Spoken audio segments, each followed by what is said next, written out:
Hey guys, tonight we begin with something a little uncomfortable, but in a calm, slow, almost oddly human way. So go ahead, dim the lights, maybe lie down, let your eyes rest just a little.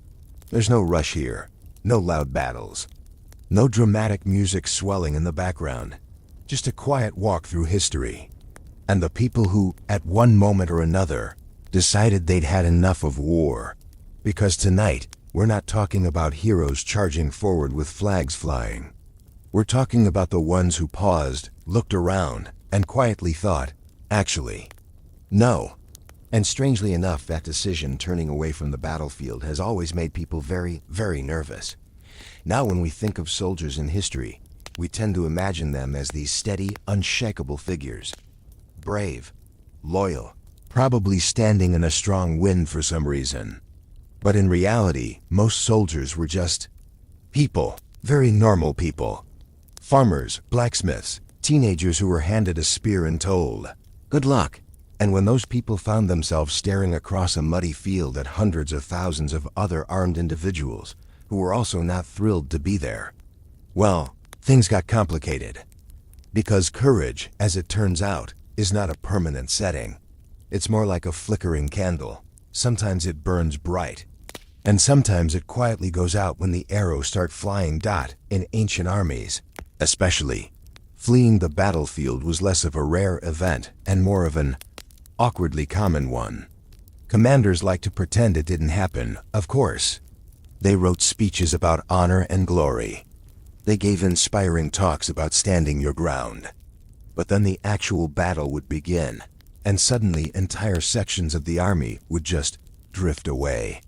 Not dramatically, not all at once, just a slow, subtle unraveling. A man steps back, then another, then a group.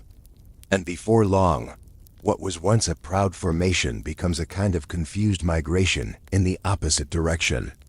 And the generals, watching this happen, would often react in the most predictable way possible. Panic, followed by punishment. Because here's the thing. Armies don't just rely on strength. They rely on the idea that everyone will stay where they're supposed to be. The moment that idea cracks even slightly, it spreads. Fear is very efficient like that. One soldier runs, and suddenly 10 others think, well, he might be onto something. And just like that, the entire structure starts to wobble. So rulers and commanders came up with a simple solution. If running away was contagious, then it had to be made absolutely terrifying. In many ancient societies, the punishment for fleeing the battlefield was, quite bluntly, death. Not a dramatic trial. Not a long explanation. Just a very clear message. If you run from the enemy, you will not be running for long. The Romans, for example, were particularly creative in this area. They had a charming little practice called decimation, which, despite sounding like a complicated accounting term, was actually quite straightforward.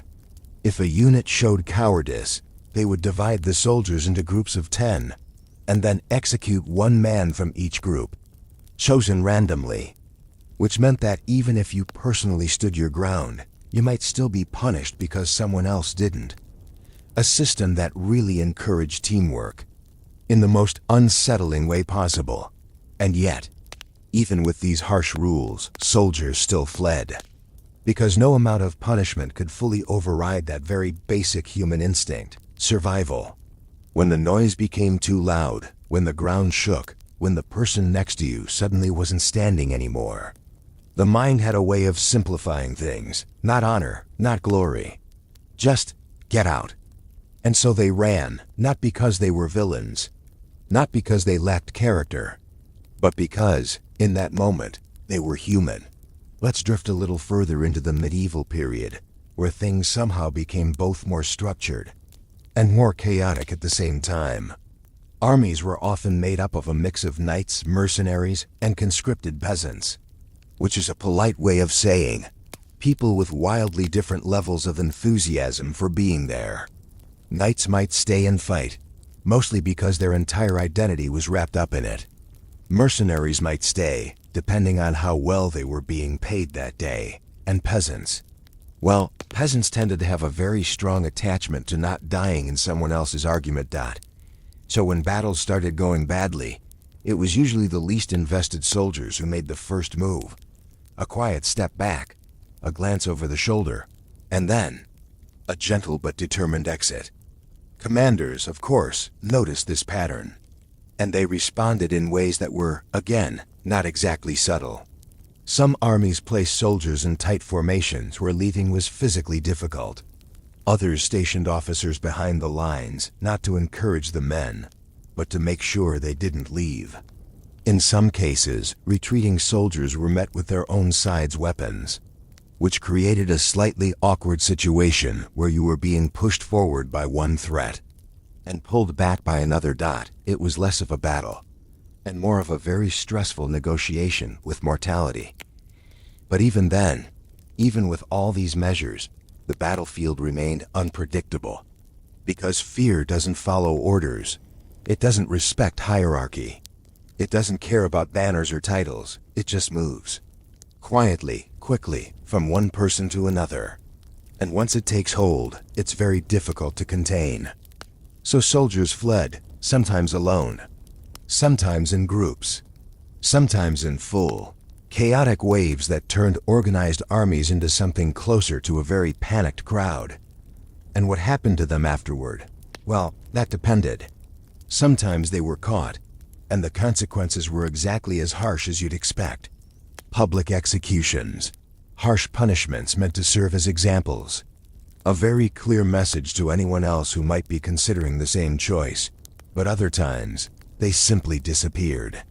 Slipped away into forests, returned to villages, blended back into ordinary life as if nothing had happened. Which, in its own quiet way, is almost stranger than the punishment. Because it means that history isn't just made of those who stayed and fought, but also those who quietly chose not to. And that's where things start to get a little more reflective. Because when we look back, it's easy to label these people cowards, deserters, failures. But those labels tend to come from a distance, from a place of comfort, from people who are not standing in the mud, with the noise and the confusion and the very real possibility that the next moment might be their last. Up close, the picture is softer, more complicated, less about judgment and more about understanding. Because when you're managing tens of thousands of soldiers, the last thing you want is for even a small number of them to suddenly decide they'd rather be somewhere else. Preferably far away, possibly at home, maybe farming, maybe just sitting quietly and not being chased by cavalry. So governments began to treat desertion not just as a personal failure, but as a kind of administrative problem. Something to be tracked, punished, and ideally eliminated. Though, as always, not entirely successfully. In many European armies, especially around the 17th and 18th centuries, discipline became almost an art form. Not a pleasant one, of course. More like a very detailed system of making sure everyone stayed exactly where they were supposed to be, at all times, no matter how questionable the situation might be. Soldiers were drilled endlessly, not just to fight, but to stand still, to hold formation, to resist that very natural urge to take a few steps backward when things got uncomfortable. And yet, despite all this training, desertion rates were surprisingly high. Because training can shape behavior, but it doesn't erase fear. It just teaches you how to hide it better, at least for a while. Take, for example, the armies of Frederick the Great of Prussia, a man who quite famously loved discipline, possibly more than most things. His soldiers were known for their precision, their neat lines, their almost mechanical obedience, and yet, they also had a habit of disappearing when given the chance, which created a bit of a paradox. On one hand, you had one of the most efficient military systems in Europe. On the other hand, you had soldiers quietly slipping away whenever supervision loosened even slightly. So Frederick responded in the way many rulers did, by doubling down. Because why not? If something isn't working perfectly, clearly the solution is to make it more intense. Punishments became stricter. Surveillance became tighter. Soldiers were often kept under constant watch, even outside of battle. Desertion wasn't just discouraged, it was hunted. Entire systems were built to track down those who fled. Local authorities were required to report suspicious individuals. Rewards were offered for capturing deserters. It became, in a way, a kind of quiet manhunt that stretched across villages and countryside, which must have made everyday life just a little bit tense for anyone trying to casually exist near an army. And yet, even with all these measures, soldiers still ran. Because at a certain point, the calculation becomes very simple. Stay and face the very real possibility of death in battle. Or leave and face the slightly delayed possibility of punishment. And for many, the second option felt, at least marginally better. Not ideal, of course, but survivable, at least for a while. So they took their chances, slipping away at night, blending into civilian populations, sometimes even crossing borders to start entirely new lives under slightly altered names. A quiet reset button in a world that didn't offer many of them. Let's gently move now into the age of large-scale wars, the kind that involved entire nations rather than just professional armies. Because this is where things become even more complicated. When conscription became common, soldiers were no longer just volunteers or career fighters. They were ordinary citizens, pulled from their lives and placed into uniforms, often with very little preparation, which, unsurprisingly, did not always result in unwavering loyalty to the battlefield. During conflicts like the Napoleonic Wars, armies grew to enormous sizes. And with that growth came a very predictable issue. Not everyone wanted to be there. In fact, a significant number of soldiers were actively looking for ways not to be there. Desertion became so common in some campaigns that it was almost expected.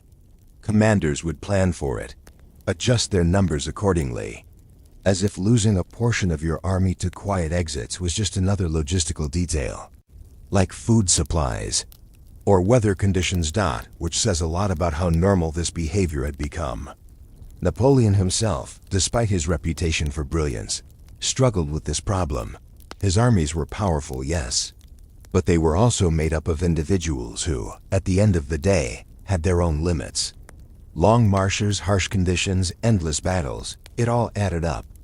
And at some point, even the most determined soldier might look around and think, I have done enough. And then they would leave. Not dramatically, not with speeches, just gone. Punishments, once again, were severe. Execution was still very much on the table. But there was also a growing awareness that you couldn't punish everyone. Not when desertion reached a certain scale. Because if too many people are doing something, it becomes less of an exception, and more of a quiet norm. So authorities found themselves in a strange position. They needed to maintain discipline, but they also had to accept that complete control was unrealistic. And this brings us to a slightly softer, more reflective point. Because as armies grew larger and more complex, the image of the soldier began to shift. No longer just a symbol of bravery or honor, but also a person navigating an extremely difficult situation. Someone who might follow orders one day and quietly walk away the next. Not because they were weak, but because they reached a limit. And limits, as it turns out, are a very human thing. And for the first time, people began to notice that fleeing wasn't always a simple act of choice. Sometimes, it was something else entirely. In earlier centuries, if a soldier ran, the explanation was easy. Cowardice, weakness, a failure of character. Simple labels that made everything neat and manageable. But as wars became more intense, more industrial, more relentless, those neat explanations started to feel a little insufficient. Because soldiers weren't just facing swords or arrows anymore. They were facing constant noise, endless explosions, days and nights that blurred together into something exhausting and surreal. And under those conditions, the human mind began to behave in ways that were harder to categorize. Take the trenches of the First World War, for example. Long muddy lines carved into the earth, stretching for miles. Soldiers lived there for weeks, sometimes months, surrounded by the steady hum of danger. Not always immediate danger, not always visible, but always there. A kind of quiet pressure that never really lifted. And in that environment, something interesting happened. Some soldiers didn't run, they didn't desert. They didn't even try to leave. Instead, they simply stopped functioning. At the time, this was often referred to as shell shock, a term that sounds almost casual, but describes something far more complex. Men would freeze, they would shake. They would lose the ability to speak or move or respond, not because they chose to, but because something inside them had quietly reached its limit. And this created a very uncomfortable question for military authorities. Because how do you punish someone for something they can't control? At first, the response was not particularly understanding. Many officers still viewed these cases through the old lens.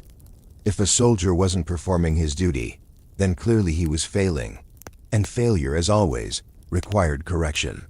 So some men suffering from shell shock were treated harshly, accused of cowardice, even punished in the same way as deserters, which, in hindsight, feels less like discipline and more like confusion, because the truth was, no one really understood what was happening.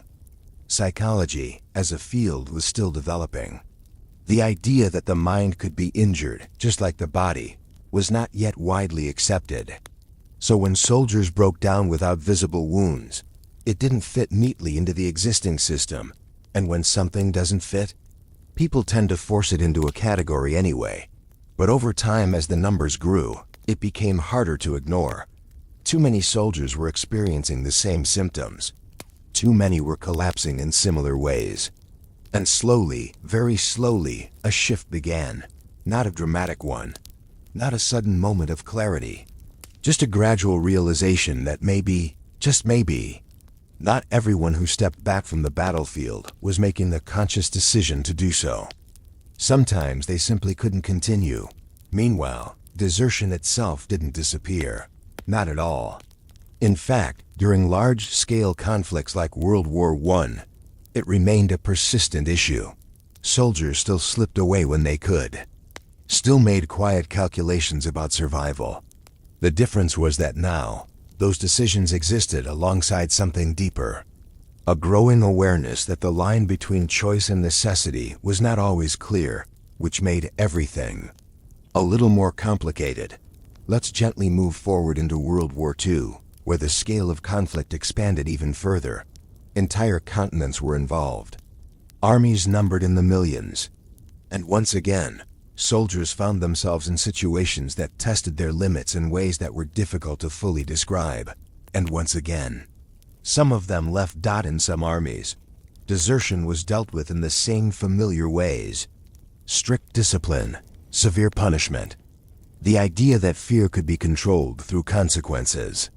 And in some cases, it worked, at least on the surface. Soldiers stayed in line, followed orders, maintained the appearance of cohesion. But beneath that surface, the same quiet tensions remained. The same internal negotiations. Stay, or go, continue, or stop. Interestingly, in certain situations, entire units would retreat or break formation. Not out of individual cowardice, but because the situation simply became unsustainable. Supplies ran low, conditions worsened, leadership faltered. And at some point, the collective decision shifted, not always officially, not always acknowledged, but felt. A kind of shared understanding that this was no longer worth it. And in those moments, the idea of desertion became almost blurred. Because when many people are doing the same thing at once, it stops looking like an individual failure and starts to resemble something closer to reality asserting itself. A quiet acknowledgement that there are limits to what people can endure. And those limits, as history repeatedly shows us, are not infinite. Now here's where things become a little softer again. Because as the 20th century progressed, attitudes began to shift, slowly, unevenly, but noticeably. The idea that soldiers were not just tools of war, but individuals with minds and emotions started to take root. Not everywhere, not all at once, but enough to make a difference. Psychological support became more common, not perfect, not always effective, but present. The language around fear and trauma began to change. And with that change came a slightly more nuanced understanding of why soldiers might leave the battlefield physically or mentally, not just as an act of defiance, but as a response to something overwhelming. What happened to the ones who were caught and then turned into examples? Because throughout history, armies didn't just punish desertion to correct behavior. They punished it to send a message. A very clear, very public message that said, this is what happens if you step out of line. And in a strange way, these punishments were not just about the individual. They were about everyone else watching, a kind of performance, with very real consequences. In earlier centuries, this was often done in the most direct way possible. A soldier accused of fleeing would be brought before his unit. Sometimes there was a formal process. Sometimes not. The outcome, however, was usually predictable. And then, in front of the very people he once stood beside, the punishment would be carried out, slowly, deliberately. Not because it needed to be, but because it was meant to be seen. The idea was simple. If fear could spread through an army, then so could discipline. If one man's panic could cause others to run, then one man's punishment could, ideally, cause others to stay. At least, that was the theory. In practice, things were not always so neat. Because watching someone be punished doesn't always create courage.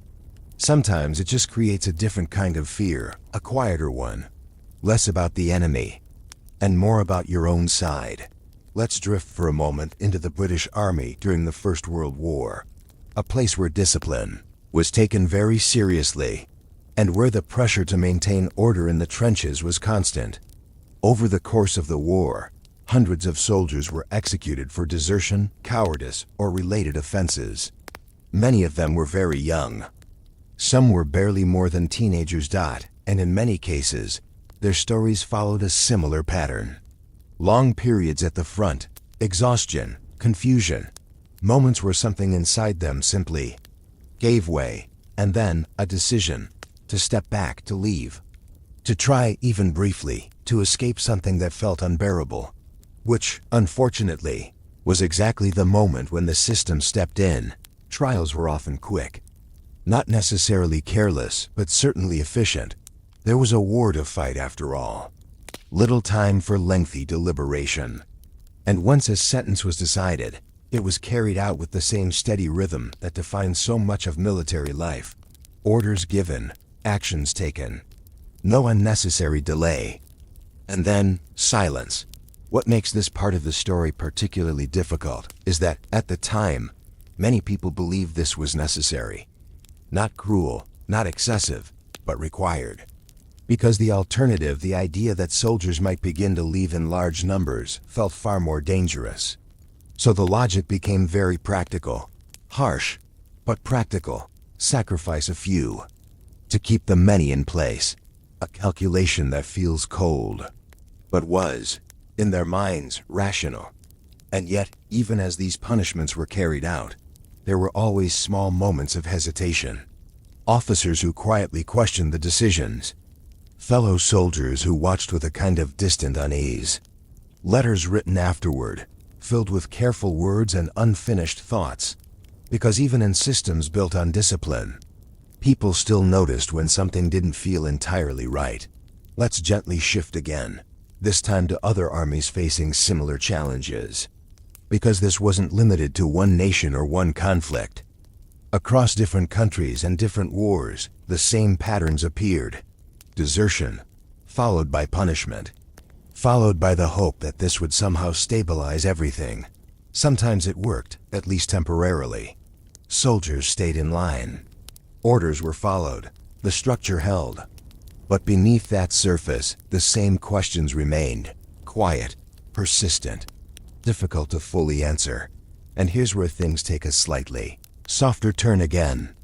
Because as time passed and wars ended, people began to look back, not with the urgency of survival, but with the distance of reflection. And from that distance, some of these punishments started to feel different, less like necessary discipline, and more like something that deserved to be reconsidered. In the years after World War I, for example, there was a growing recognition that many of the soldiers executed for desertion had likely been suffering from what we would now understand as severe psychological trauma, shell shock, exhaustion, overwhelming stress, conditions that were not fully understood at the time, but are much clearer now. And with that understanding came a quiet shift in perspective. Decades later, some governments even revisited these cases. Posthumous pardons were issued, official acknowledgments that perhaps the situation had been more complicated than originally thought, that the line between cowardice and collapse was not always as clear as it once seemed. A small gesture in the grand scheme of history, but a meaningful one, because it suggests something important. That even systems built on strict rules and firm discipline can, over time, soften. Can look back and say, we might not have seen this clearly before. And in doing so, they allow space for a different kind of understanding. Not one that erases what happened, but one that adds a little more context to it. And in a way, those stories are even more curious, because they don't end with a clear conclusion. They just fade out. Throughout history, there have always been soldiers who managed to slip away from the battlefield and never return. No trial. No official record of what happened next. Just a name that quietly stops appearing in military roles. And from that point onward, their lives become something else entirely. Which, you think about it, is a very unusual kind of freedom. Sudden, unplanned, and probably a little unsettling. In earlier times, especially during large and chaotic wars, it was surprisingly possible to vanish. Armies moved constantly. Records were not always perfect. And once a soldier left his unit and put enough distance between himself and the front lines, the world became wide again. Villages, towns, forests, distant regions where no one knew his face or his past. All he had to do was blend in. Which sounds simple, but likely wasn't. Because even if a deserter escaped physically, there was still the question of what came next. How do you build a life after walking away from something like that? Do you tell people who you are? Probably not. Do you make up a new story? Almost certainly. And then, do you spend the rest of your days quietly hoping no one asks too many questions? It becomes less of an escape, and more of a long, quiet balancing act. Let's drift for a moment into the Napoleonic era again, where this kind of quiet disappearance was particularly common. Napoleon's armies were vast, constantly on the move, and often operating far from home, which created the perfect conditions for soldiers to slip away, especially during long marches or after difficult battles, when supervision became just a little less strict. A man could simply not be there the next morning. Some of these deserters returned to their home villages, blending back into familiar surroundings. Others chose to go further, settling in entirely new places where their past would remain unknown. In some cases, they even crossed borders, becoming part of foreign communities, adopting new identities with surprising ease, and over time, the urgency of their disappearance faded. Wars ended, governments changed, records were lost or forgotten, and what was once a serious offense slowly became a distant memory. But here's where it gets a little more thoughtful. Because while these individuals avoided immediate punishment, their lives were not necessarily easy. Living under a false identity carries its own kind of weight. A quiet, constant awareness that your past is something to be hidden. That certain conversations must be avoided. That certain details must never be mentioned. It's not fear in the dramatic sense, but more of a steady low hum in the background of everyday life. And yet, many of them managed it. They worked. They married. They became part of their communities. To the outside world, they were just ordinary people. Nothing unusual. Nothing remarkable. Which creates a slightly strange contrast. Because these same individuals had once stood on battlefields, made difficult decisions, and then walked away from everything they were supposed to be. And now, they were simply living quiet, uneventful lives. Let's gently move forward into the American Civil War, another conflict where desertion reached significant levels. Both the Union and Confederate armies experienced it. Soldiers left for many reasons: exhaustion, disillusionment, concern for family back home, or simply the realization they could not continue. And once again, not all of them were caught. Some returned home, especially if their communities were sympathetic. Others moved west, into less populated areas where starting over was easier. The expanding frontier offered a kind of anonymity that was difficult to find elsewhere. A place where past identities mattered less, and present actions mattered more, which for someone trying to quietly rebuild a life, was ideal. Interestingly, in some cases, communities chose to overlook desertion entirely, especially when the war dragged on and its purpose became less clear to ordinary people. A deserter returning home might not be seen as a criminal, but as someone who had simply reached his limit. Someone who chose family or survival over duty, a perspective that feels very different from the official stance, but perhaps closer to everyday reality. Now let's pause for a moment and consider something slightly ironic. Because while governments and armies worked very hard to prevent desertion, the world itself often made it possible. Its size, its complexity, its countless small corners where a person could disappear and begin again. It's almost as if, no matter how strict the rules became, there was always a quiet loophole. Not by design, but by nature. And over time these stories became part of a larger unspoken pattern. Wars would begin. Soldiers would fight. Some would fall. Some would stay, and some would leave, stepping quietly out of the narrative and into something smaller, quieter, and more personal. Lives not recorded in grand histories, but lived all the same. Not all at once, not dramatically, just gradually. Like a thread coming loose. At first, it looked normal enough. The lines would still form, orders would still be given. Drums might still beat in the background, trying very hard to sound confident. But beneath that surface, something would already be shifting. Soldiers would hesitate a little longer than usual. Movements would feel slightly delayed. And the energy, the quiet agreement to stand and fight, would begin to thin out. Not gone, just weaker. Because here's the thing, armies rely on shared belief.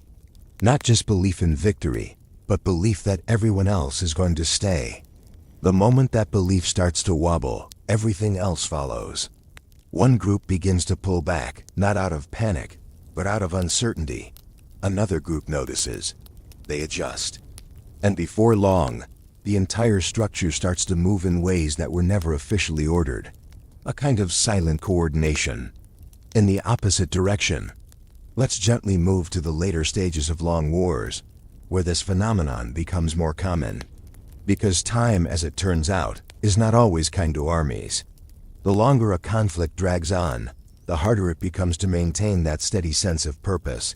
Supplies run low, conditions worsen, and perhaps most importantly, the original reason for fighting starts to feel distant. And when that reason fades, so does the willingness to endure everything that comes with it.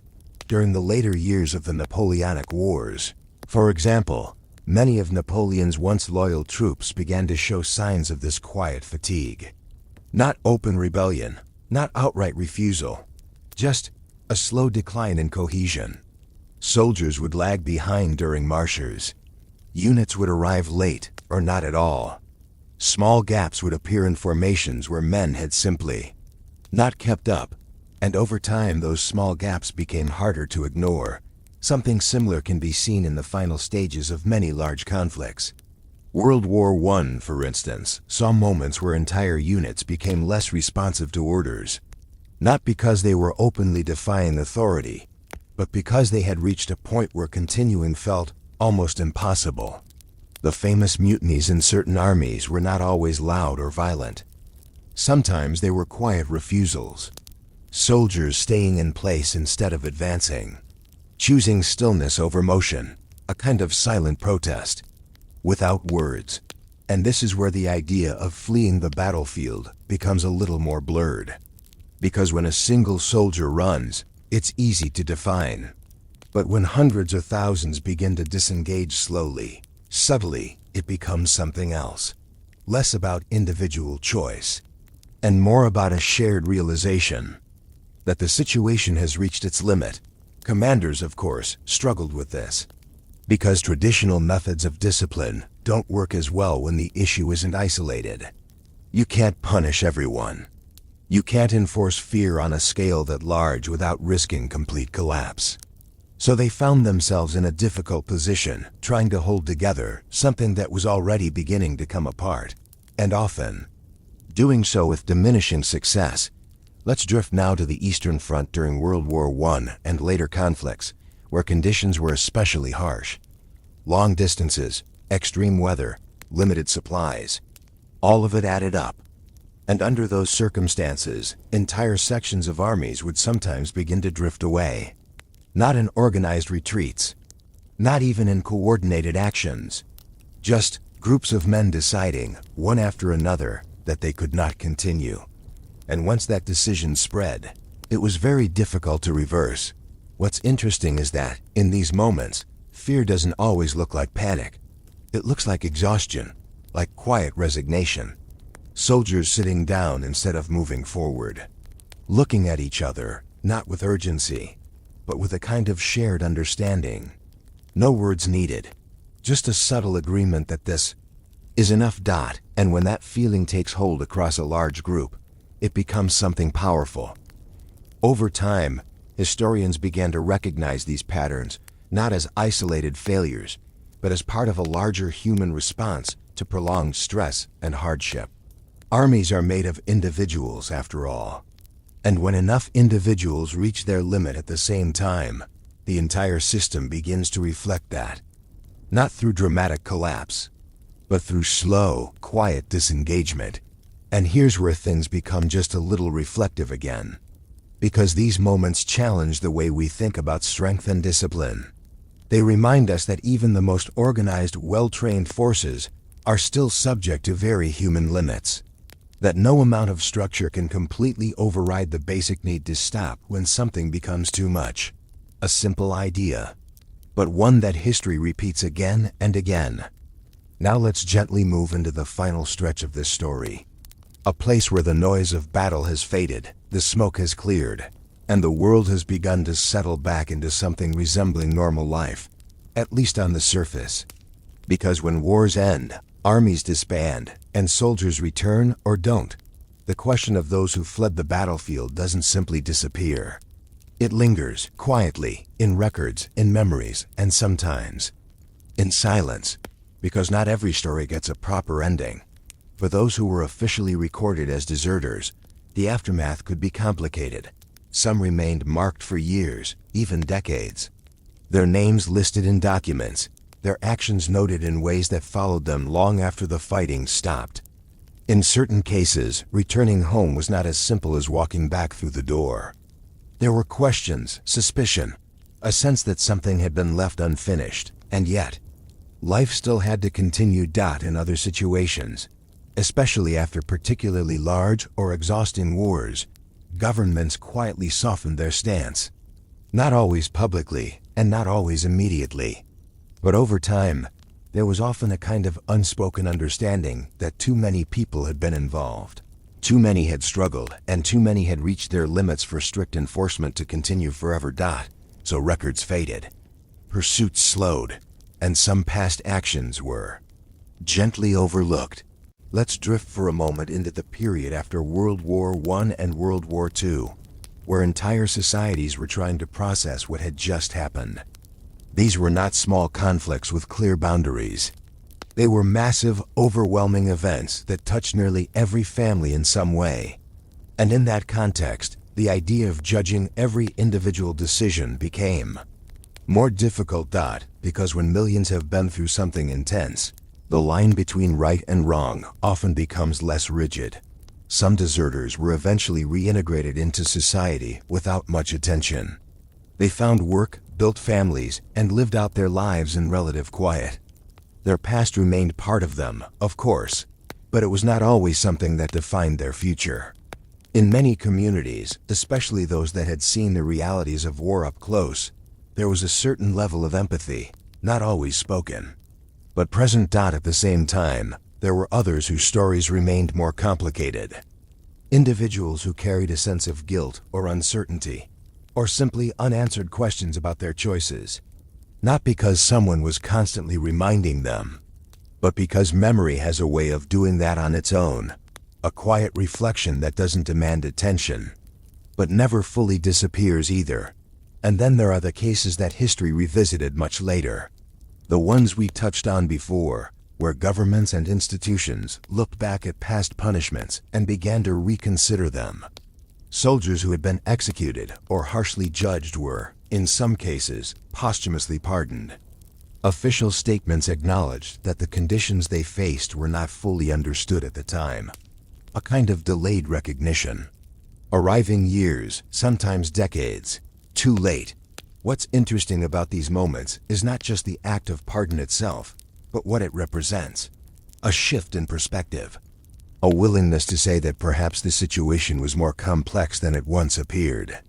That the simple labels of cowardice or failure might not fully capture what these individuals experienced.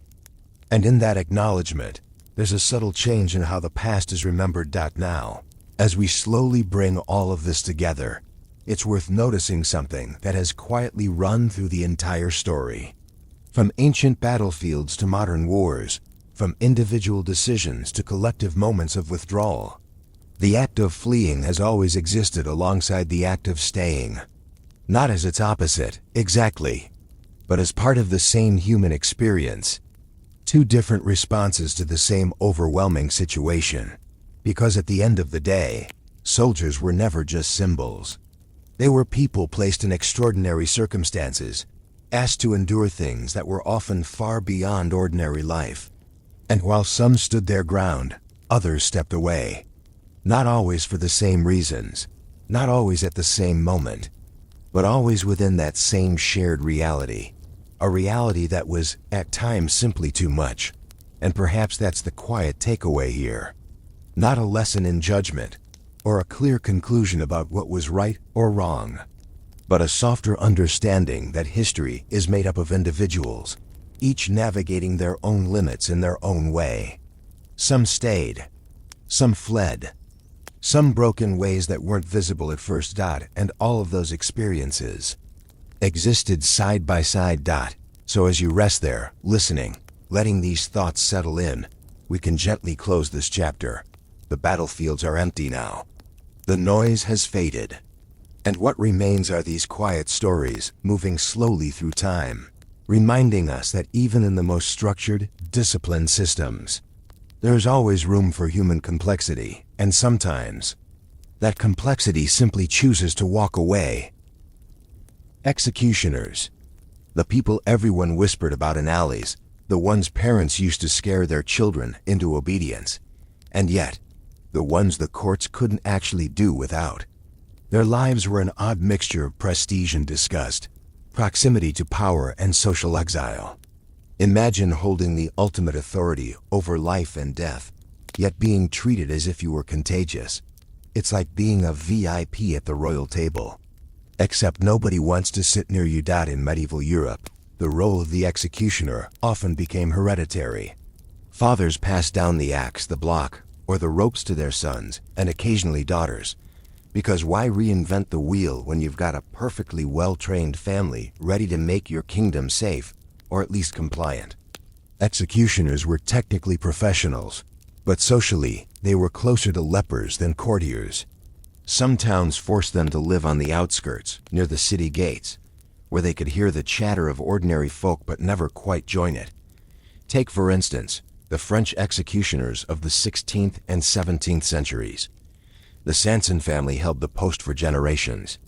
Charles Henry Sanson, the most famous of them, was the royal executioner for King Louis XVI.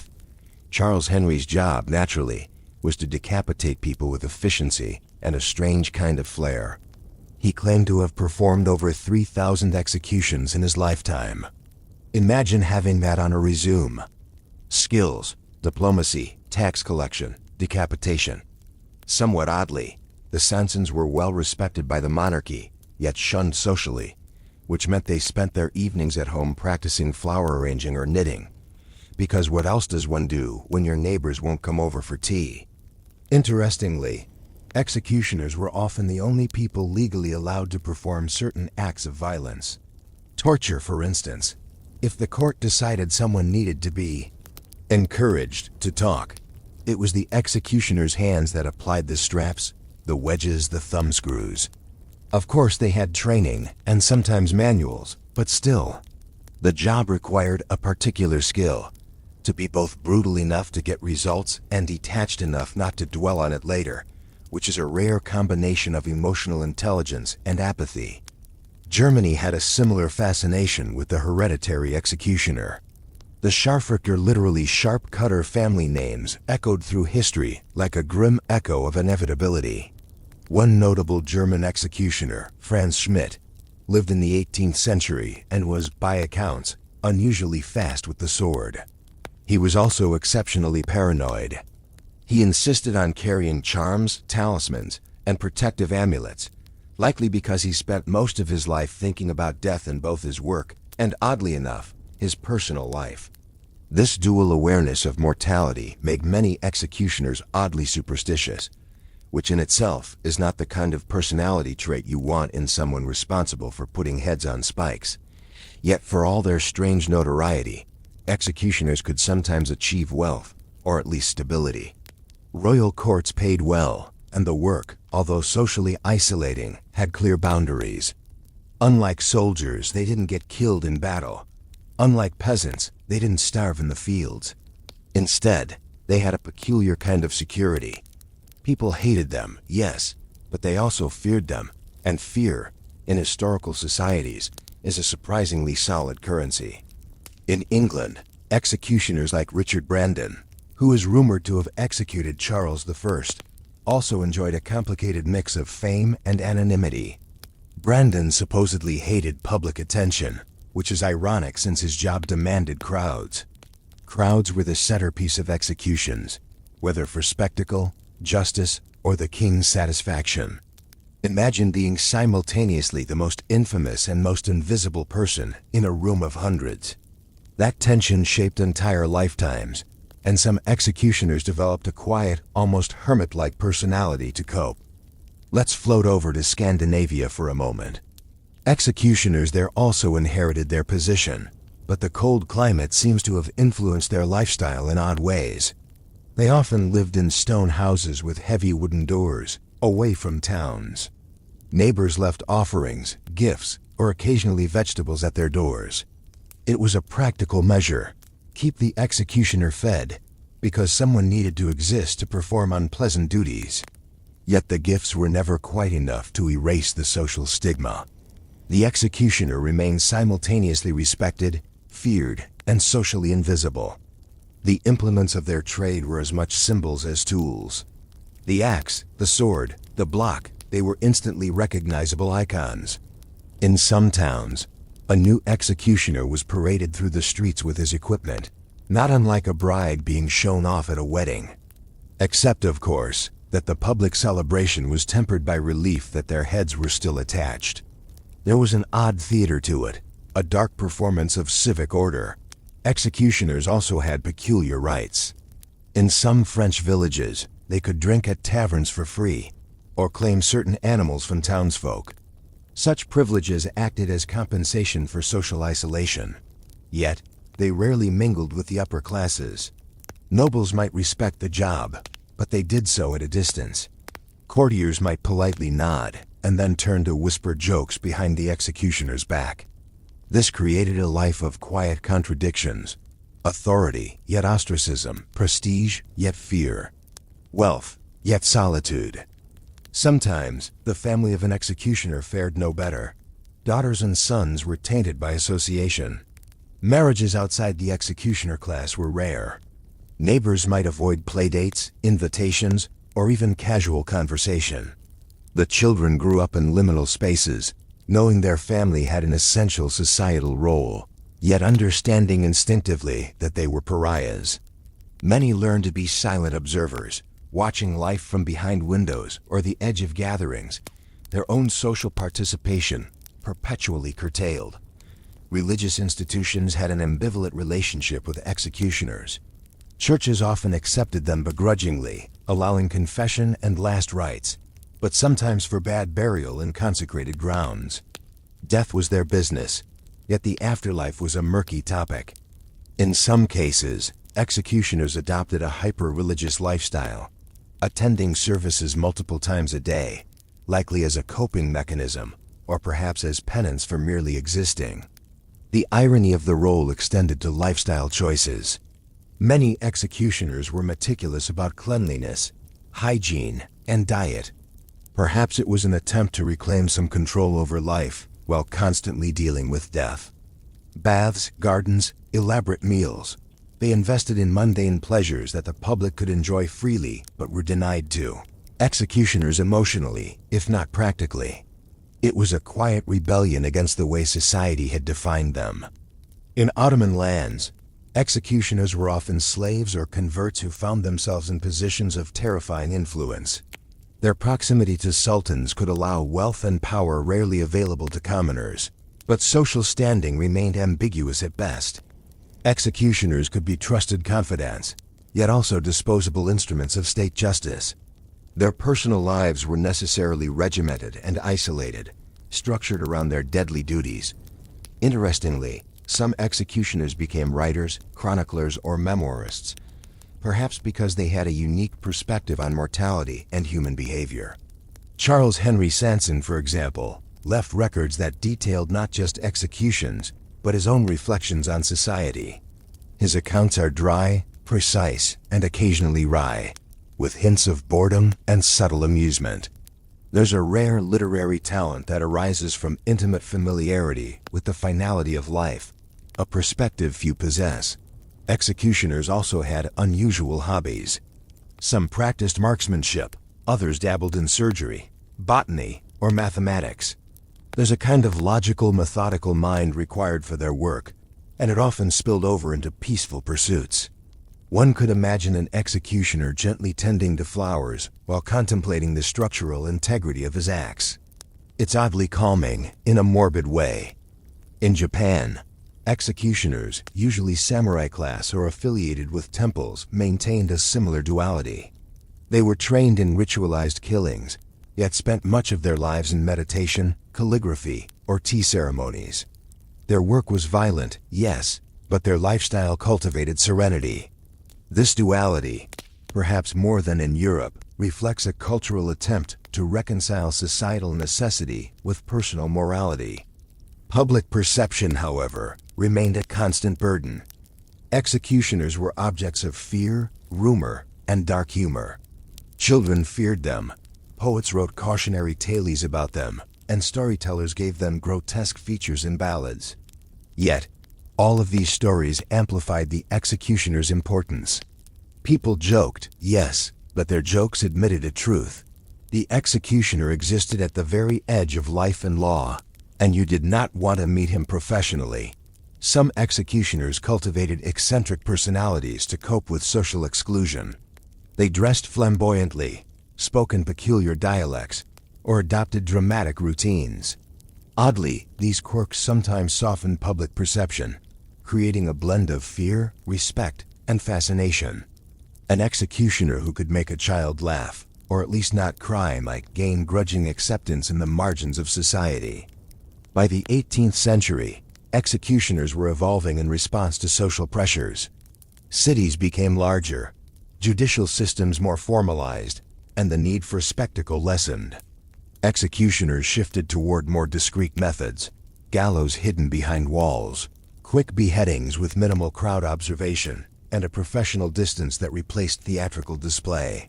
The job remained grim, of course, but less performative and more administrative, which is arguably worse psychologically.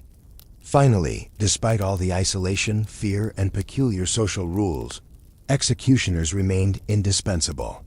Kings, judges, and magistrates needed someone willing to carry out the unpleasant reality of justice. Executioners occupied a paradoxical position, both socially dead and professionally alive, both feared and resented, both close to power and far from warmth. Their lives were slow, structured, and quietly tragic, a long parade of routine punctuated by occasional public attention. Let's drift over to Paris again, because of course, it's always Paris when things get grimly bureaucratic and stylish at the same time. Charles Henry Sanson, the royal executioner, had a family that lived right on the edge of society and history. His home wasn't just a residence. It was a combination of workshop, office, and social quarantine. Children learned early to walk softly and speak softly, especially when their father sharpened the blade, because one wrong noise might invite a lecture about precision. Or worse, a moral reflection on mortality. Sanson had a peculiar routine. He reportedly woke up very early, which makes sense if your job involves meeting people for the last time. Breakfast was modest, often just bread and coffee, yet he meticulously planned each execution as though it were a civic event. There's something both horrifying and oddly administrative about that. He treated decapitation like a production schedule. It's easy to imagine him scribbling notes on a ledger. 8:30 guillotine, peasant uprising leader. 9 o'clock, debts unpaid. Efficiency rating, 7/10. Executioners were sometimes obsessed with technique, probably as a defense mechanism against the existential weight of their work. Franz Schmidt in Germany was known to practice sword swings on straw dolls before the public events. He reportedly spent hours perfecting a clean cut, because in his world, sloppy work was considered dishonorable. Imagine your entire life spent measuring your efficiency in human mortality. Charming hobby, really. There were odd social perks, though. Some executioners could negotiate tax breaks, free lodging, or extra land, simply because nobody else wanted the job. It's a rare example in history where a profession's moral ambiguity translated into material comfort. Yet, no matter the perks, the emotional toll lingered. Executioners often had strange sleep patterns, insomnia, and a tendency toward melancholic reflection. Society forced them into the shadows, and shadows, as we know, tend to elongate every thought. In England, Richard Brandon, the man rumored to have beheaded Charles I, supposedly never confirmed whether he had actually carried out the act. He claimed ignorance publicly, which is one way to maintain sanity when your work intersects with treason, monarchy, and the mob's thirst for spectacle. Imagine the mental gymnastics, publicly denying a headline-worthy act while privately checking the edge of your sword for the next appointment. Subtle, dry humor seems inevitable in such a life. Executioners often lived with contradictory reputations. In some German towns, they were respected for their courage and professional skill. In others, they were cursed in local folk songs and caricatures. Families learned quickly that invisibility was their friend. One daughter of an executioner reportedly became exceptionally skilled at sewing and embroidery, partly because it was socially acceptable, and partly because it was easier than attending festivals where whispers and stares followed her like shadows. Even their homes were peculiar spaces. Windows often had thick shutters, gardens were enclosed, and visitors were rare. When people did arrive, they were polite but tentative. Some executioners decorated their homes modestly, preferring simplicity, while others embraced oddities. Talismans, charms, and religious icons were common, partly superstition, partly an attempt to cultivate personal power in a society that refused to acknowledge their humanity. In France, there were accounts of executioners forming discreet friendships with doctors, priests, or scholars. Perhaps it was shared knowledge of life's fragility, or simply mutual fascination with human limits.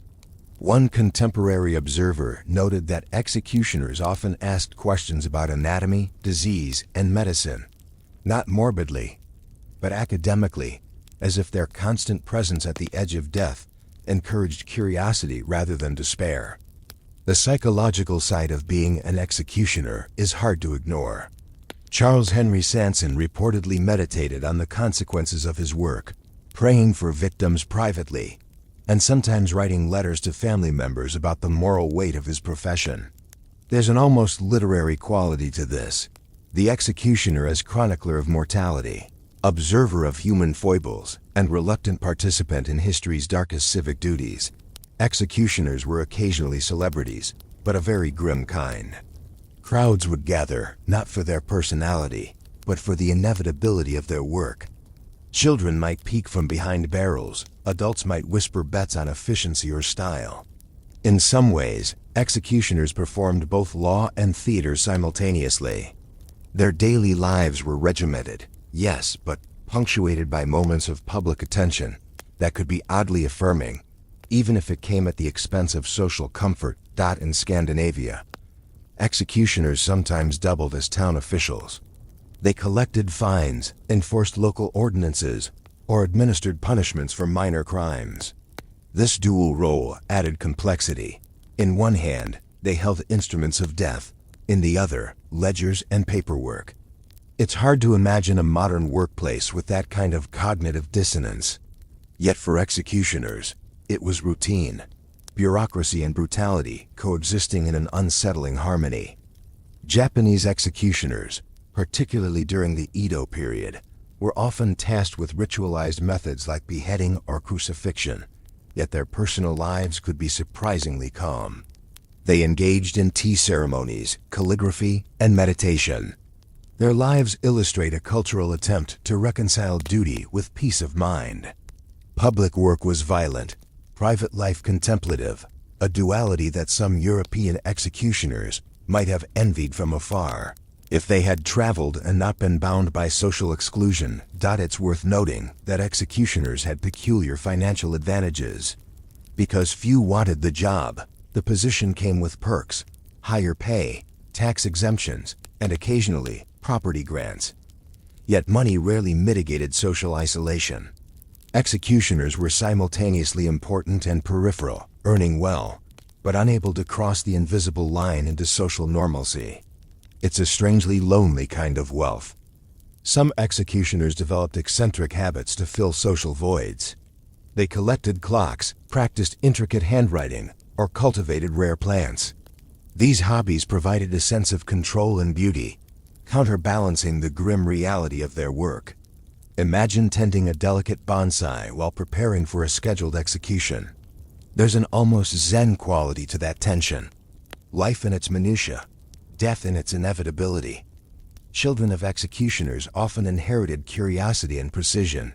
Many became skilled artisans, surgeons, or clockmakers because the family environment encouraged discipline, focus, and meticulous observation. Some scholars argue that executioner households were accidental incubators for precision skills. Death was the classroom, and the rest of life, surprisingly, a laboratory. In Germany, executioners occasionally engaged in social rituals, but always on the margins. They attended weddings, festivals, or religious observances, but never at the center. Observers might note their presence, whisper jokes, or offer gifts. These interactions reinforced a subtle hierarchy. Executioners were necessary, interesting, even mildly amusing, but never equals. Some executioners were literate, educated, and thoughtful. Charles Henry Sanson, for instance, left detailed notes on executions, including descriptions of the condemned, techniques, and timing. His writings are surprisingly detached, occasionally tinged with dry humor. He notes mechanical errors, public reactions, and even clothing choices, as if cataloging humans as objects of study rather than merely as souls. Despite isolation, executioners formed private networks. Families exchanged knowledge, training, and moral support across towns and regions. The profession had its own culture, one that outsiders could barely glimpse. Letters, visits, and occasional gatherings maintained a sense of identity and competence, a quiet solidarity in a profession designed to alienate. In England, executioners sometimes navigated royal politics delicately. Their lives depended on discretion, loyalty, and efficiency. Missteps could lead to public humiliation or worse, dismissal. Yet the most skilled executioners could maintain a delicate balance, earning trust from monarchs while quietly enduring public suspicion. Their social maneuvering is subtle, almost invisible, but essential to survival. Some executioners developed habits of writing poetry, sketching, or studying philosophy. Exposure to death, constant observation of human behavior, and extended isolation seem to encourage reflective creativity. It's oddly soothing to imagine a grim executioner composing a haiku about the fleetingness of life, or sketching a landscape while sharpening an axe. Finally, executioners remained paradoxical figures, indispensable yet shunned, visible yet hidden, feared yet respected in private. Their lives illustrate the strange intersections of morality, duty, and social perception. They existed at the edges of life, and in that space, they cultivated resilience, skill, and occasionally, unexpected grace. Executioners were rarely free from controversy. Even in families that inherited the role, mistakes could be catastrophic. There's a famous case in 17th century France where a young apprentice over-rotated a condemned man on the block. The head didn't fall neatly, it bounced awkwardly. The crowd gasped, some laughed nervously, and the apprentice reportedly fainted. He survived, but his father never let him near a blade again.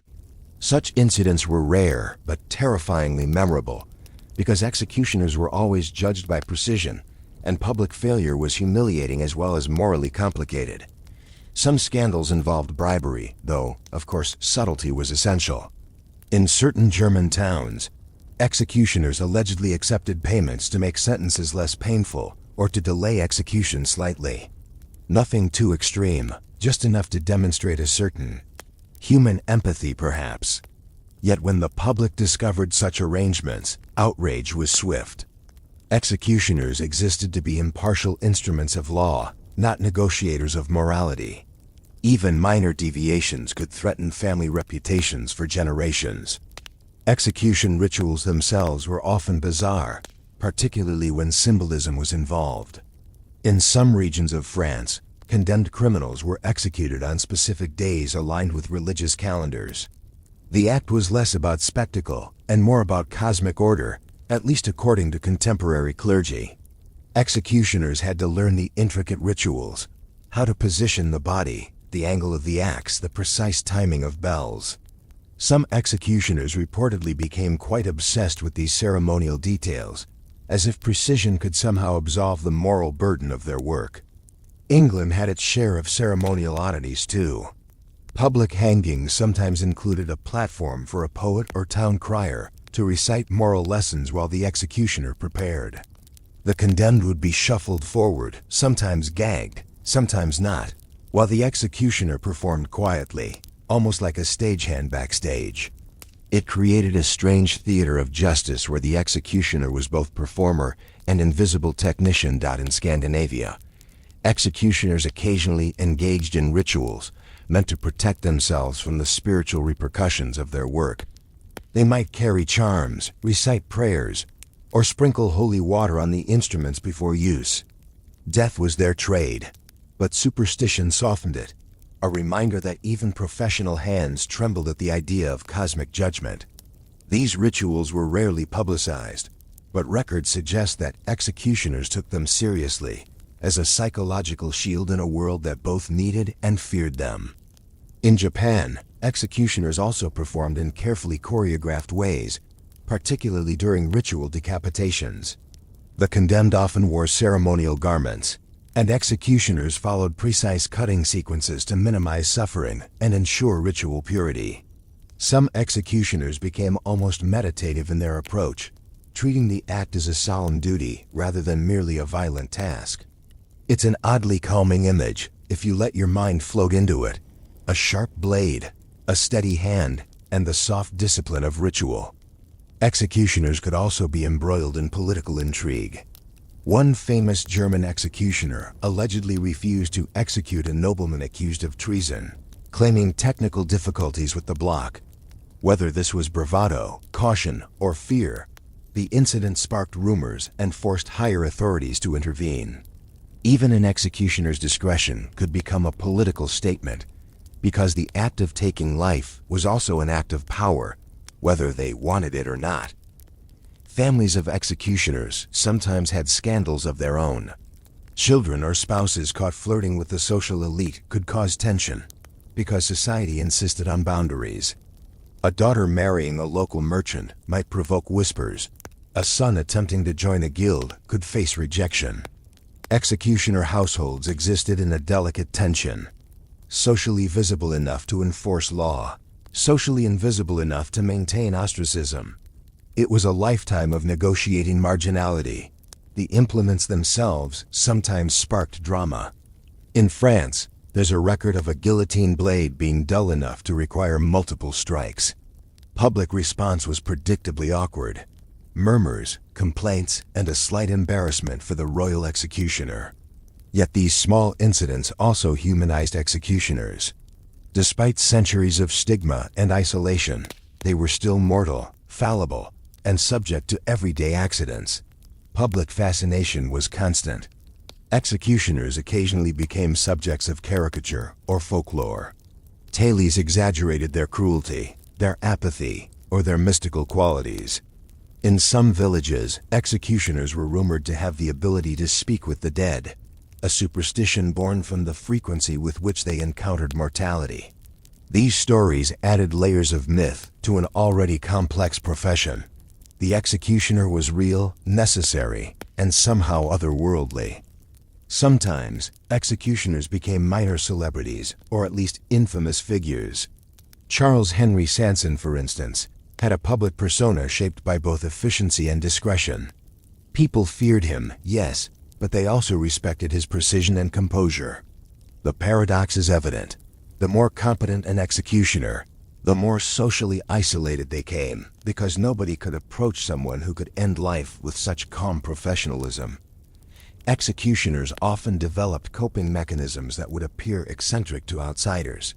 Some kept journals detailing their daily work, moral reflections, or even humorous observations of public reactions.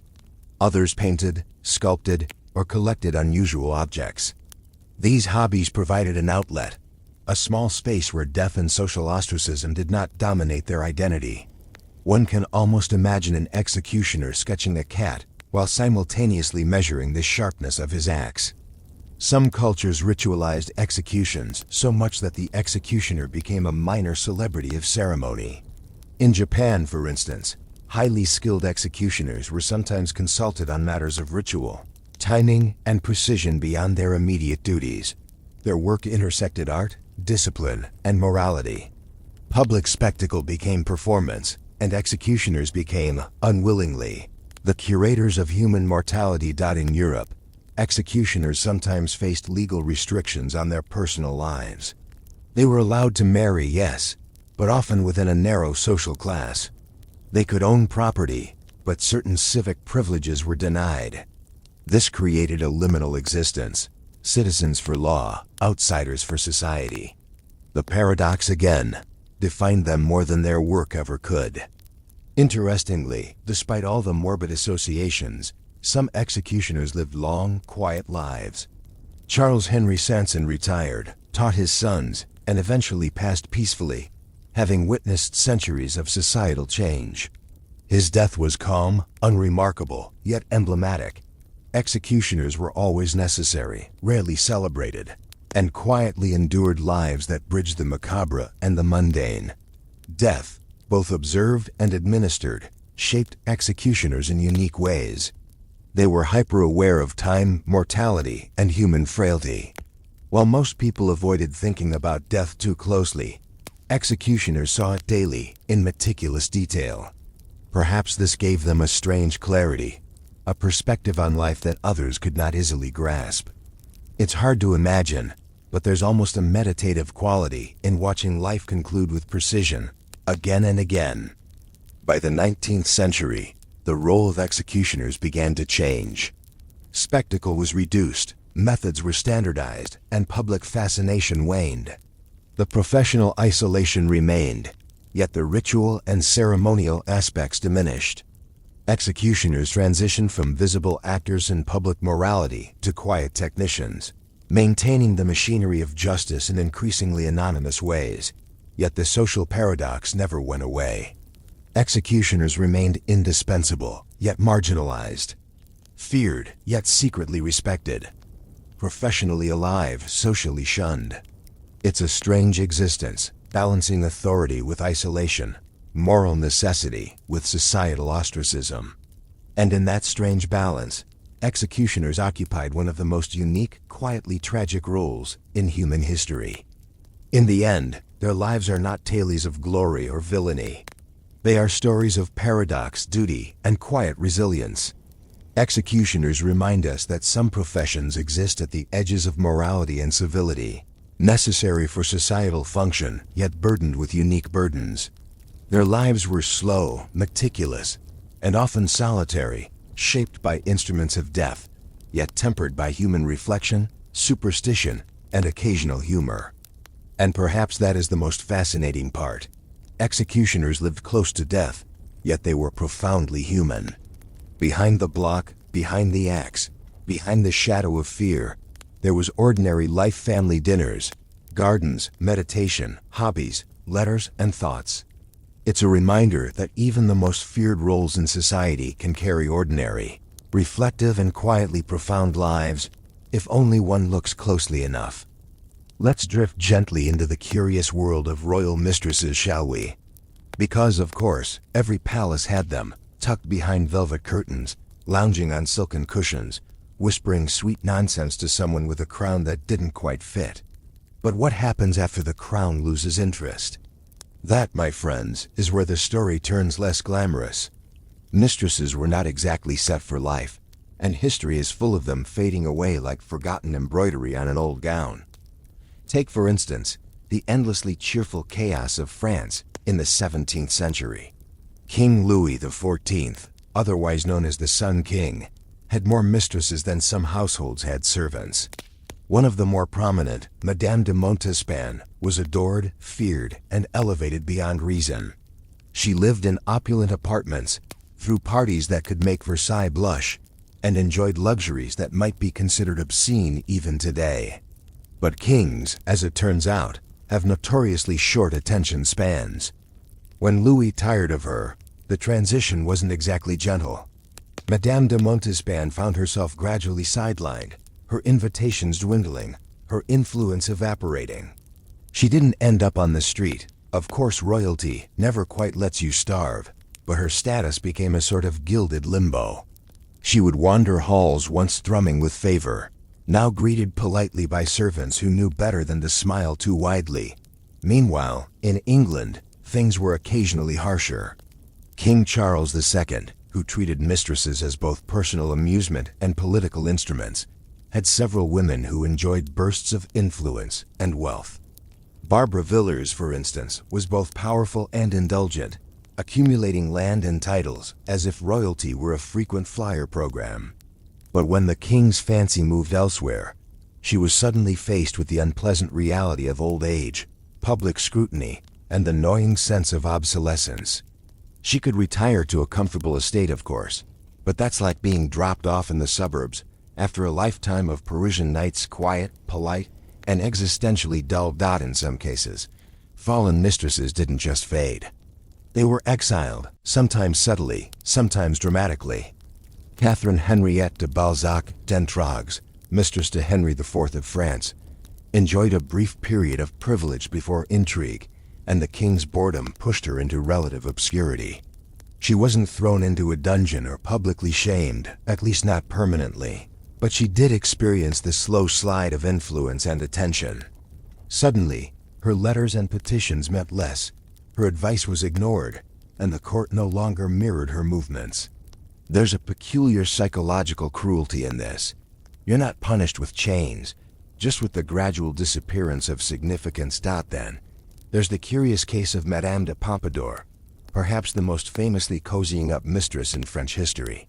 She enjoyed unprecedented influence over Louis XV, essentially functioning as a political advisor while maintaining the delicate balance of charm, wit, and subtlety. but she knew the game she was playing was transient. Unlike some of her contemporaries, she managed to die in favor, which was rare. Most fell from grace in a quieter, more insidious way, with social whispers eroding their importance, until even their once favored carriage rides were replaced with polite nods at a distance. Even when the fall wasn't political, it could be financial. Mistresses often relied on royal gifts to sustain their lifestyles. Once these dried up, many found themselves scrambling to maintain the standard of living they had briefly enjoyed. Some remarried, though often the men of lesser rank, or retreated to private estates they could barely afford to furnish. Others, in a peculiar blend of defiance and despair, clung to ceremonial titles and honorary positions, turning appearances into a form of resistance against the inevitable fading of attention. Across the German principalities, the story repeated itself in myriad variations. A noblewoman might enjoy a decade of influence and public fascination, only for her prince to grow bored and replace her with someone younger, fresher, more politically useful. The older mistress would then be shuffled off to a country manor, where the walls bore witness to quiet sulking, piano practice, or the slow development of literary hobbies. Occasionally, she would write memoirs painfully earnest, faintly self-aggrandizing accounts of her time at court, often tinged with the melancholy of remembrance. Mistresses of the Habsburg courts faced a particularly rigid form of displacement. Because the Habsburgs were deeply concerned with dynastic appearances and public image, a mistress's fall from favor often required careful management. One could not simply ignore them. It was important to relocate them somewhere respectable, lest gossip undermine the family's carefully curated reputation. So some were installed in quiet castles, expected to live within bounds of both dignity and invisibility. Their influence, once potent, became symbolic at best, a reminder of what once was, rather than a force to be reckoned with. Sometimes, social humiliation accompanied the loss of royal favor, though usually in subtle forms. Invitations stopped arriving, letters went unanswered, and the gossip mill would run, often fueled by younger, fresher rivals. A mistress's name, once on everyone's lips, gradually receded into polite conversation, or was remembered only in anecdotes whispered by servants. The psychological impact was real.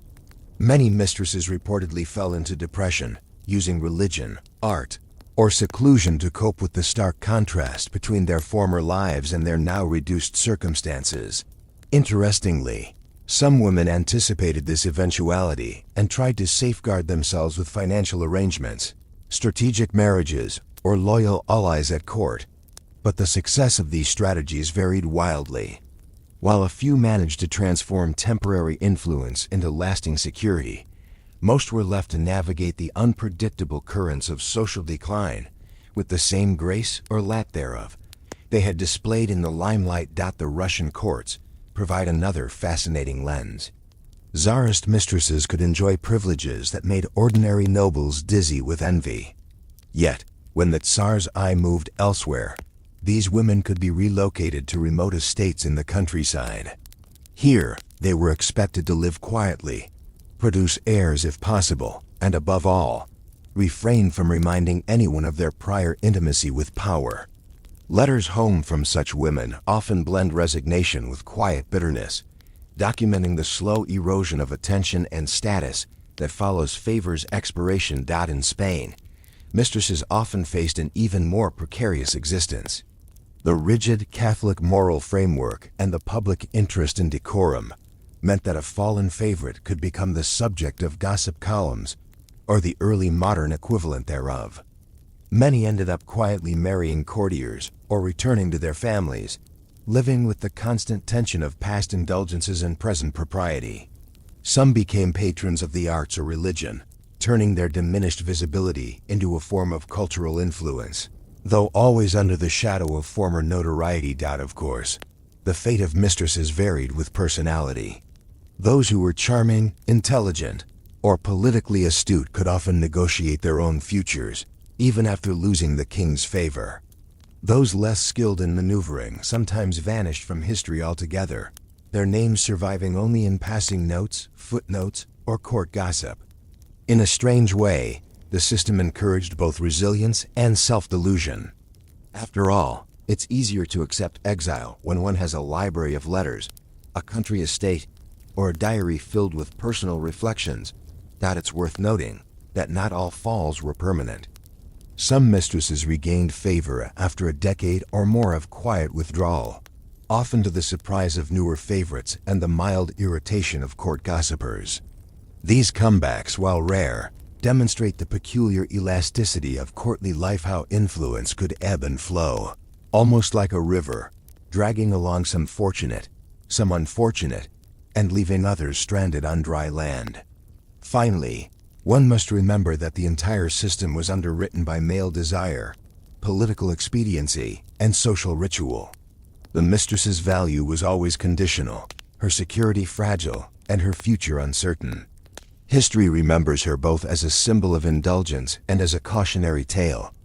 In the velvet halls of power, favor is fleeting, attention is transactional, and exit strategies are often improvised. The quiet despair, the subtle machinations, the careful retreats, all are part of the delicate, gently tragic tapestry of life after royal love fades. Let's float back to England for a moment, where the lively, irrepressible Nell Gwyn entertained both court and commoner with her wit, her stagecraft, and naturally, her charm with King Charles II. She started as an actress, which in 17th century London was already a precarious profession, more skirts than stability, more applause than security. When she became the king's mistress, she received titles, estates, and influence, which she wielded with the casual audacity of someone who knew both her luck and her limits. Yet, as with all mistresses, time eventually required its toll. When Charles's attention shifted, Nell wasn't cruelly cast aside. She had the sense and skill to negotiate a comfortable retirement of sorts. She remained in royal favor until her death, an unusual outcome that only underscores how rare it was to exit gracefully from these amorous arrangements. Meanwhile, Louise de la Vallière, another of Louis XIV's conquests, had a different, more melancholic trajectory. She was initially elevated to unparalleled heights, given apartments, pensions, and the king's obsessive attention. But Louise was deeply pious, a trait that clashed with the expectations of court life. Once the king grew bored and replaced her with someone younger, Louise retreated to a convent. There, she devoted herself to religious life, attempting to wash away the memory of her days as a mistress. Her story is illustrative of the spiritual and emotional costs of royal favor. She was wealthy, respected in her own way, but forever shaped by the transient affections of a monarch. Crossing over to the Habsburgs, we find a more rigid, formalized version of the same pattern. Mistresses here were often carefully vetted and sometimes came from prominent families, but they were always aware that their tenure depended on the emperor's will. When favor ended, exile could be mild or strict. Some were sent to quiet estates to live out their days in relative anonymity. Others retained modest court roles, attending balls or ceremonies as ornamental figures rather than influential agents. In a sense, they became living reminders of past indulgence, a touch of color in an otherwise meticulously arranged dynastic tableau. Russia offers some of the most visually dramatic examples. Take the case of Anna Mongs, mistress to Peter the Great. Anna enjoyed considerable influence and wealth while Peter's eye lingered on her. But when she fell from favor, she was exiled to distant estates, carefully watched but allowed to live comfortably. Her fall was not violent, but it was complete, removed from court, removed from the gossip that once celebrated her, and removed from the center of political influence. Many Russian mistresses experienced a similar fate, blending comfort with isolation, a soft kind of punishment that encouraged both reflection and quiet resentment. In Spain, the fates of mistresses were slightly more precarious. Philip IV's court was obsessed with decorum and appearances, so a fallen favorite could easily be the subject of court gossip and social marginalization. Some were quietly married off to minor courtiers, retaining a nominal connection to wealth, but losing influence and recognition. Others became patrons of churches, charities, or the arts, attempting to convert their lost intimacy into social or cultural capital. The shift from courtly intimacy to public benevolence was often the only socially acceptable way to preserve dignity after falling from royal favor. Back in France, the subtle manipulations of the court shaped many more mistresses' exits. Françoise Ethemé, Marquise de Montespan, endured a slow fade from Louis XIV's favor after years of influence. She retreated to private estates, surrounded by family, servants, and a measure of quiet dignity. She lived long enough to witness the king's attention shift fully elsewhere, but her life remained cushioned. Her story emphasizes that social ostracism was often replaced by domestic exile, where the courtly theater gave way to quieter rituals and private routines. Not all exits were serene. Some mistresses faced public humiliation, though usually veiled beneath courtly politeness. Invitations ceased, their names were omitted from lists, and new favorites supplanted them in ceremonies. The effect was subtle, yet psychologically punishing. The mistress could remain in a palace, dress in finery, and maintain her apartments, yet the unspoken message was always clear. Your influence has ended, your value is now ornamental, and your presence is tolerated at best. In the German principalities, the story played out with mild cruelty and careful etiquette. A mistress's exit often included a financial settlement and a private residence, yet social whispers and political maneuverings could render her position precarious. She might be welcomed at dinner tables with courtesy, but conversations avoided her opinions.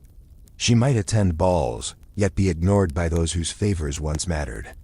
This combination of comfort and social invisibility was a hallmark of post-favor life: enough to live, too little to thrive. Interestingly, some mistresses anticipated these fates and prepared in advance. They secured dowries, pensions, or loyal allies to ensure that the transition would be tolerable.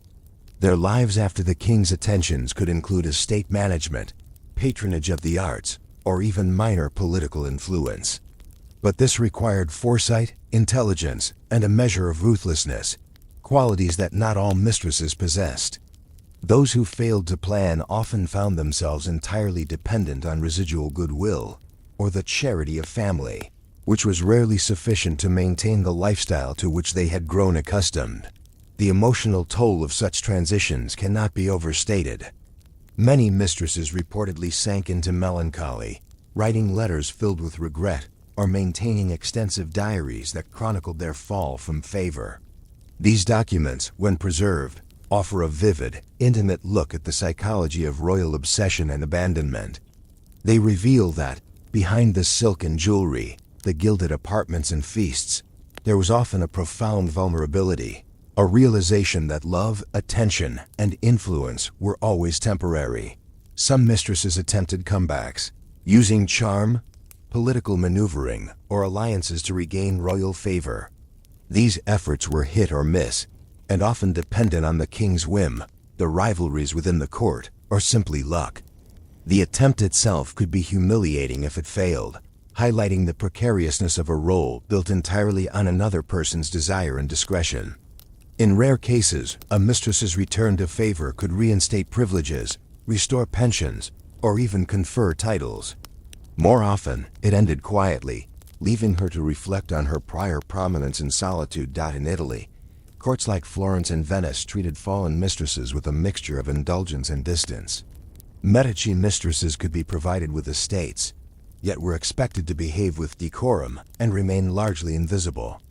Their influence over political or cultural matters evaporated, though their tastes, style, and wealth could leave lasting imprints on local culture. Here again, the balance of comfort, isolation, and lost status defines the post-favor existence. By the 18th century, patterns of displacement became more formalized. Mistresses were often granted formal residences, stipends, or semi-official roles in court ceremonial life, but personal influence was restricted. Some used this as an opportunity to cultivate intellectual, artistic, or philanthropic pursuits.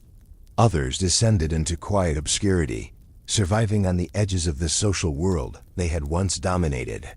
The delicate navigation of pride, dignity, and necessity became an unspoken art. In some rare instances, mistresses could transform their post-favor lives into something entirely new. A few became patrons of the arts, foundations, or charitable projects, leveraging the wealth and connections acquired during their tenure. Their names, rather than fading, became attached to cultural or social legacies, an indirect form of power that required ingenuity, patience, and strategic thinking. Finally, there's the overarching lesson. Royal favor is inherently transient. Mistresses lived in a world of ephemeral attention, where wealth, influence, and intimacy depended entirely on another's caprice. Their fates after falling out of favor were determined not only by the whims of kings, but also by their own foresight, personality, and resilience. Some faded quietly into private life, some endured subtle humiliation, and a rare few retained a measure of influence or comfort. The spectrum is broad, yet the underlying principle remains the same.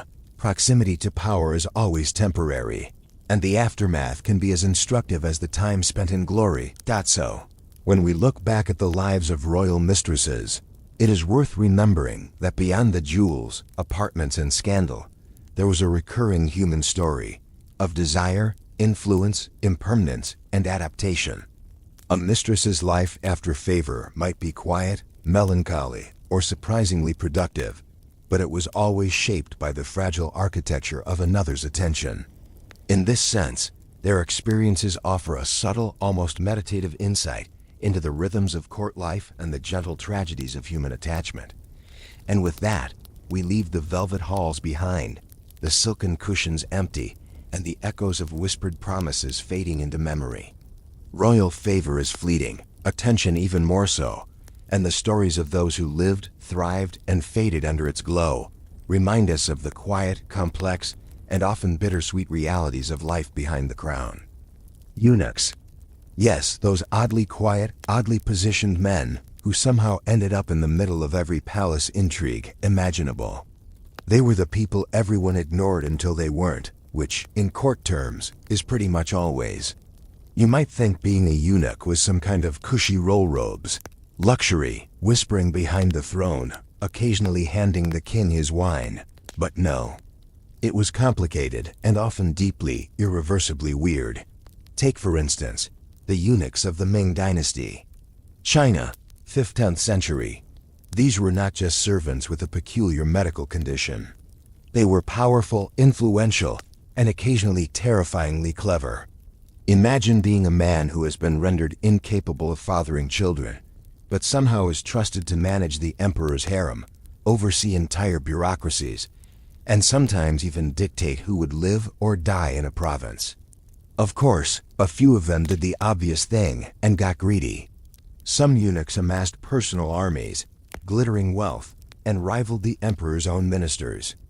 Not bad for someone whose primary skill set, historically speaking, had been very limited. Now, being a eunuch was rarely voluntary. Most were taken as children. Sometimes they were captives of war, sometimes the unlucky sons of poor families who hoped the palace might be a step up. They were castrated, often brutally, and then slowly ushered into a life that was part servitude, part performance art, and part silent misery. If you're imagining a palace filled with lavish costumes and delicate music, you're right. But underneath, it smelled like fear, ambition, and a very persistent sense of, why me? Moving to the Byzantine Empire, eunuchs had a slightly different role. Here, they were often the most trusted advisors. Because why not trust the guy who could never try to start his own dynasty? They became generals, chamberlains, and even patriarchs of the church. Some were brilliant tacticians and politicians. Others, well, they were excellent at sitting around and looking terrifyingly intense, while the real rulers argued over whose nephew would inherit the throne. But let's not kid ourselves. The psychological toll of this life was enormous. There are accounts of eunuchs who spent hours just staring at walls, wondering how many people hated them, how many feared them, and whether all this intrigue was worth it. Over in India, the Mughal court had its own version of the same story. Eunuchs managed harems, guarded secrets, and occasionally became puppet masters behind the scenes. A few even manipulated emperors into major political decisions. But life was not all clever plotting in silk robes. Many eunuchs were deeply isolated, living apart from families they never had and friendships that could never be as normal as anyone else's. They were at the center of the court, yet removed from human connection, like strange ornaments that moved and spoke, but never quite belonged. The Ottoman Empire offers a particularly rich catalog of eunuch eccentricities. The Topkapi Palace in Istanbul had a harem that was, unsurprisingly, overseen by a cadre of eunuchs.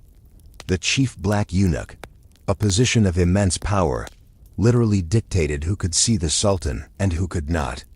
The irony, of course, was that while they were physically powerless in one sense, their influence was absolute. Some historians note that these men often enjoyed luxurious food, fine clothes, and more political sway than most ministers. Yet there is also the small human tragedy. They could never marry, never have children, never enjoy a normal life. All for the sake of proximity to power. In Japan, eunuchs played a more limited, but still fascinating role. During the Heian period, they were used to control access to certain sacred or imperial spaces. Some were courtiers, others ceremonial attendants, and a few were involved in espionage. It seems everywhere you looked, if a palace had walls and a throne, there was a eunuch somewhere whispering into an ear, carrying a message, or simply watching. One imagines them passing the hours in boredom, or perhaps in secret enjoyment, because nothing says power quite like quietly knowing everyone's secrets without ever having the freedom to act on your own desires.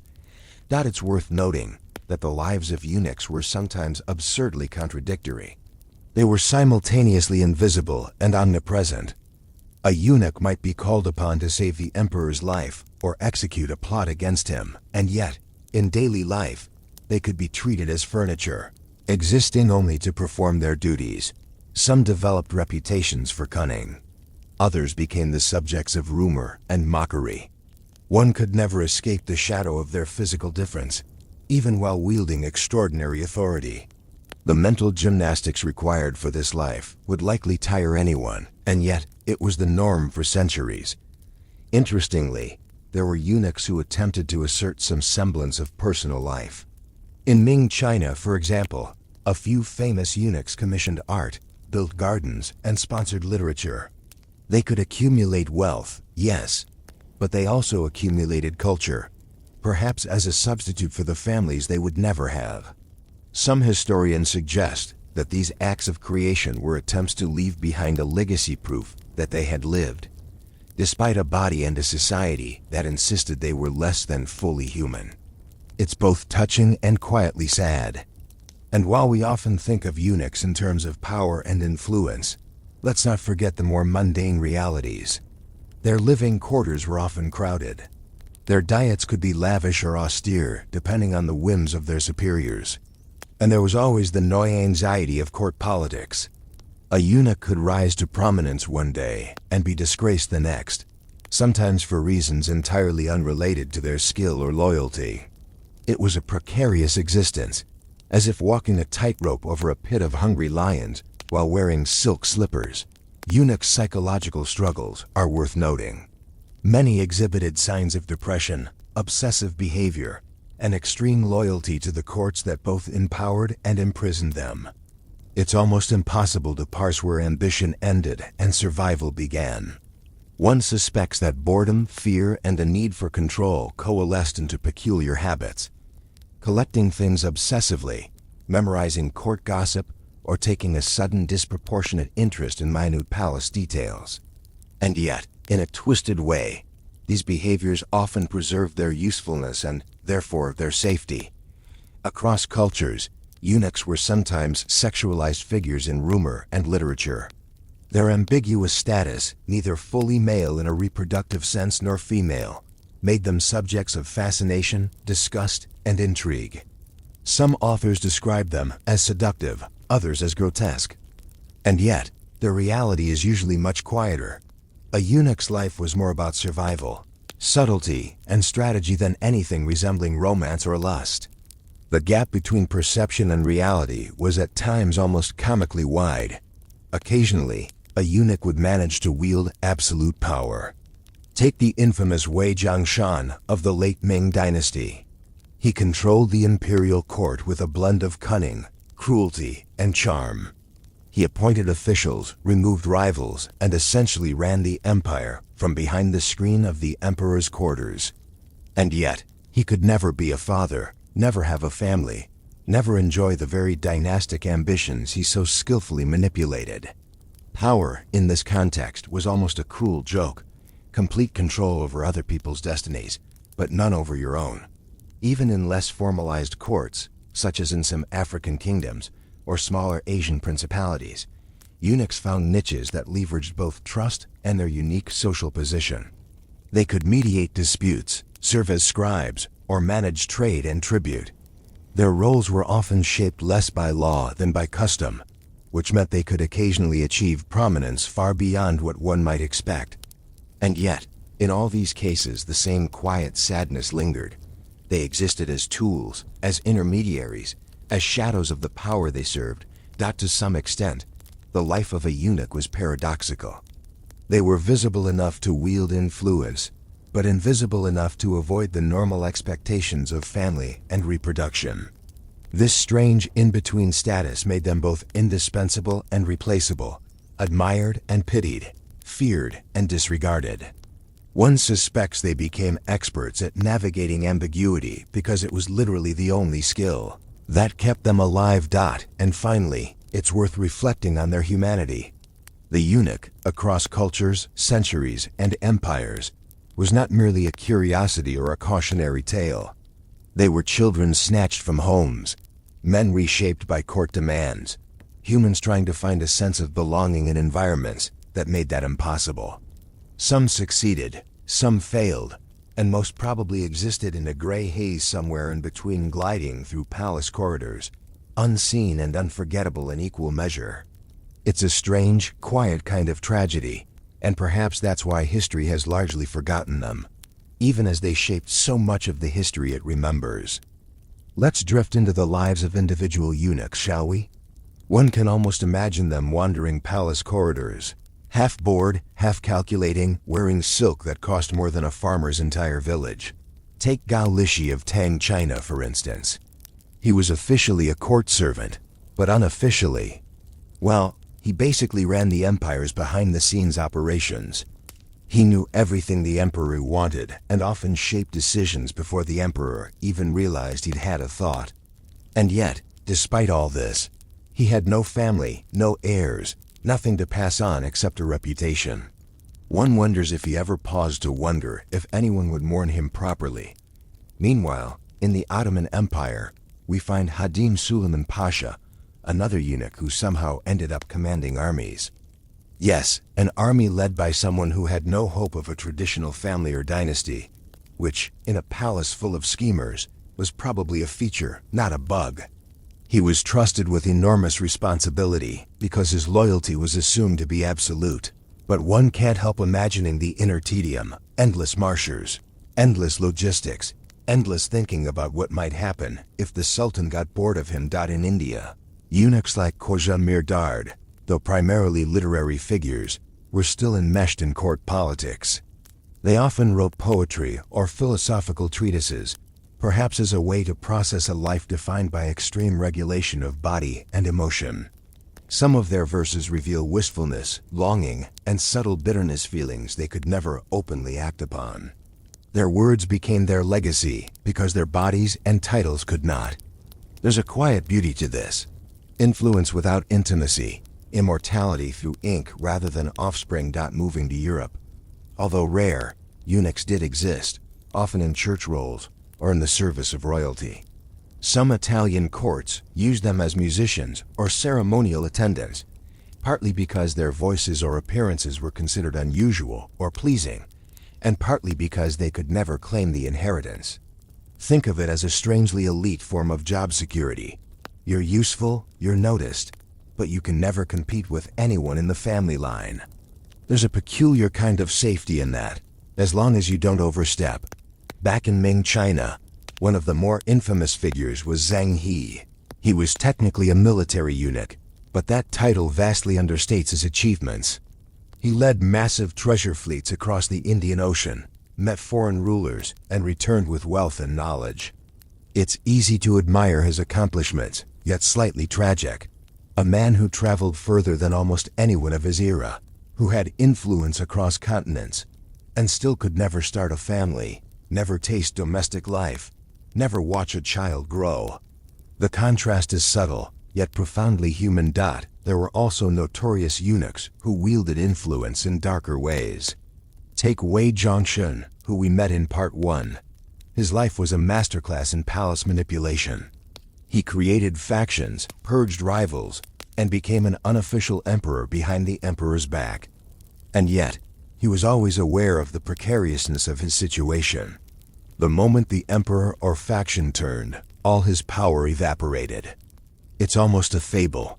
Ultimate influence paired with ultimate vulnerability. His life is a reminder that being physically powerless does not protect you from political danger. It may, in fact, amplify it. Not all eunuchs were ambitious or clever. Many simply endured. They memorized court etiquette, learned to anticipate the whims of nobles, and became invisible operators. They could not openly challenge authority, so subtlety became their weapon. Some took this to extremes, cataloging gossip, predicting rival movements, even influencing minor court decisions through a word here, a gesture there. In essence, they were like chess pieces with extraordinary foresight, but always at risk of being removed from the board. Then there's the fascinating psychological dimension. Eunuchs were often obsessively loyal, but also, understandably, deeply isolated. They could not marry, could not produce heirs, and could not fully integrate into social life. The palace, which might seem glamorous to outsiders, was often a gilded cage. Some indulged in eccentricities to cope, collecting rare artifacts, keeping exotic animals, or developing intense hobbies that had nothing to do with politics, but everything to do with distraction. These small personal worlds were a kind of lifeboat. We can't skip over the role of eunuchs in espionage. Because they were deemed safe, they often moved between households, accompanied emissaries, and overheard confidential conversations. They became master listeners and, by extension, master manipulators. The irony is delicious. The man who could never produce heirs or claim a throne could decide, subtly, who might sit on one. Power, in these cases, was entirely a matter of perception, leverage, and silence. In the Ottoman harem, eunuchs could accumulate enormous wealth. The chief black eunuch, for instance, controlled access to the sultan's private quarters and, in practice, could negotiate contracts, appointments, and even military postings. Some invested wisely, built palaces, and left estates that rivaled minor nobility. It's tempting to see this as a victory, but it's quietly sad. The same hands that signed treaties or collected taxes were literally incapable of carrying life forward in the most basic human sense. They were architects of other people's futures, while remaining spectators in their own. Another pattern emerges in the tales of eunuchs, the blending of privilege and vulnerability. They could be celebrated, pampered, and feared. Yet they could also be exiled, beaten, or killed if they fell from favor. The stakes were absurdly high because their bodies marked them as outsiders. A palace eunuch could rise to near imperial status and be utterly dependent on the whims of the very rulers he served. Absolute influence, absolute dependence, and absolutely no family to mourn you. A tragic comedy of errors, really. In Japan, some eunuchs became ceremonial leaders in religious contexts. Their lives, while less politically fraught than those in China or the Ottoman Empire, were still marked by paradox. They were honored, yet fundamentally constrained. One imagines them performing rituals with a smile that concealed the weight of isolation.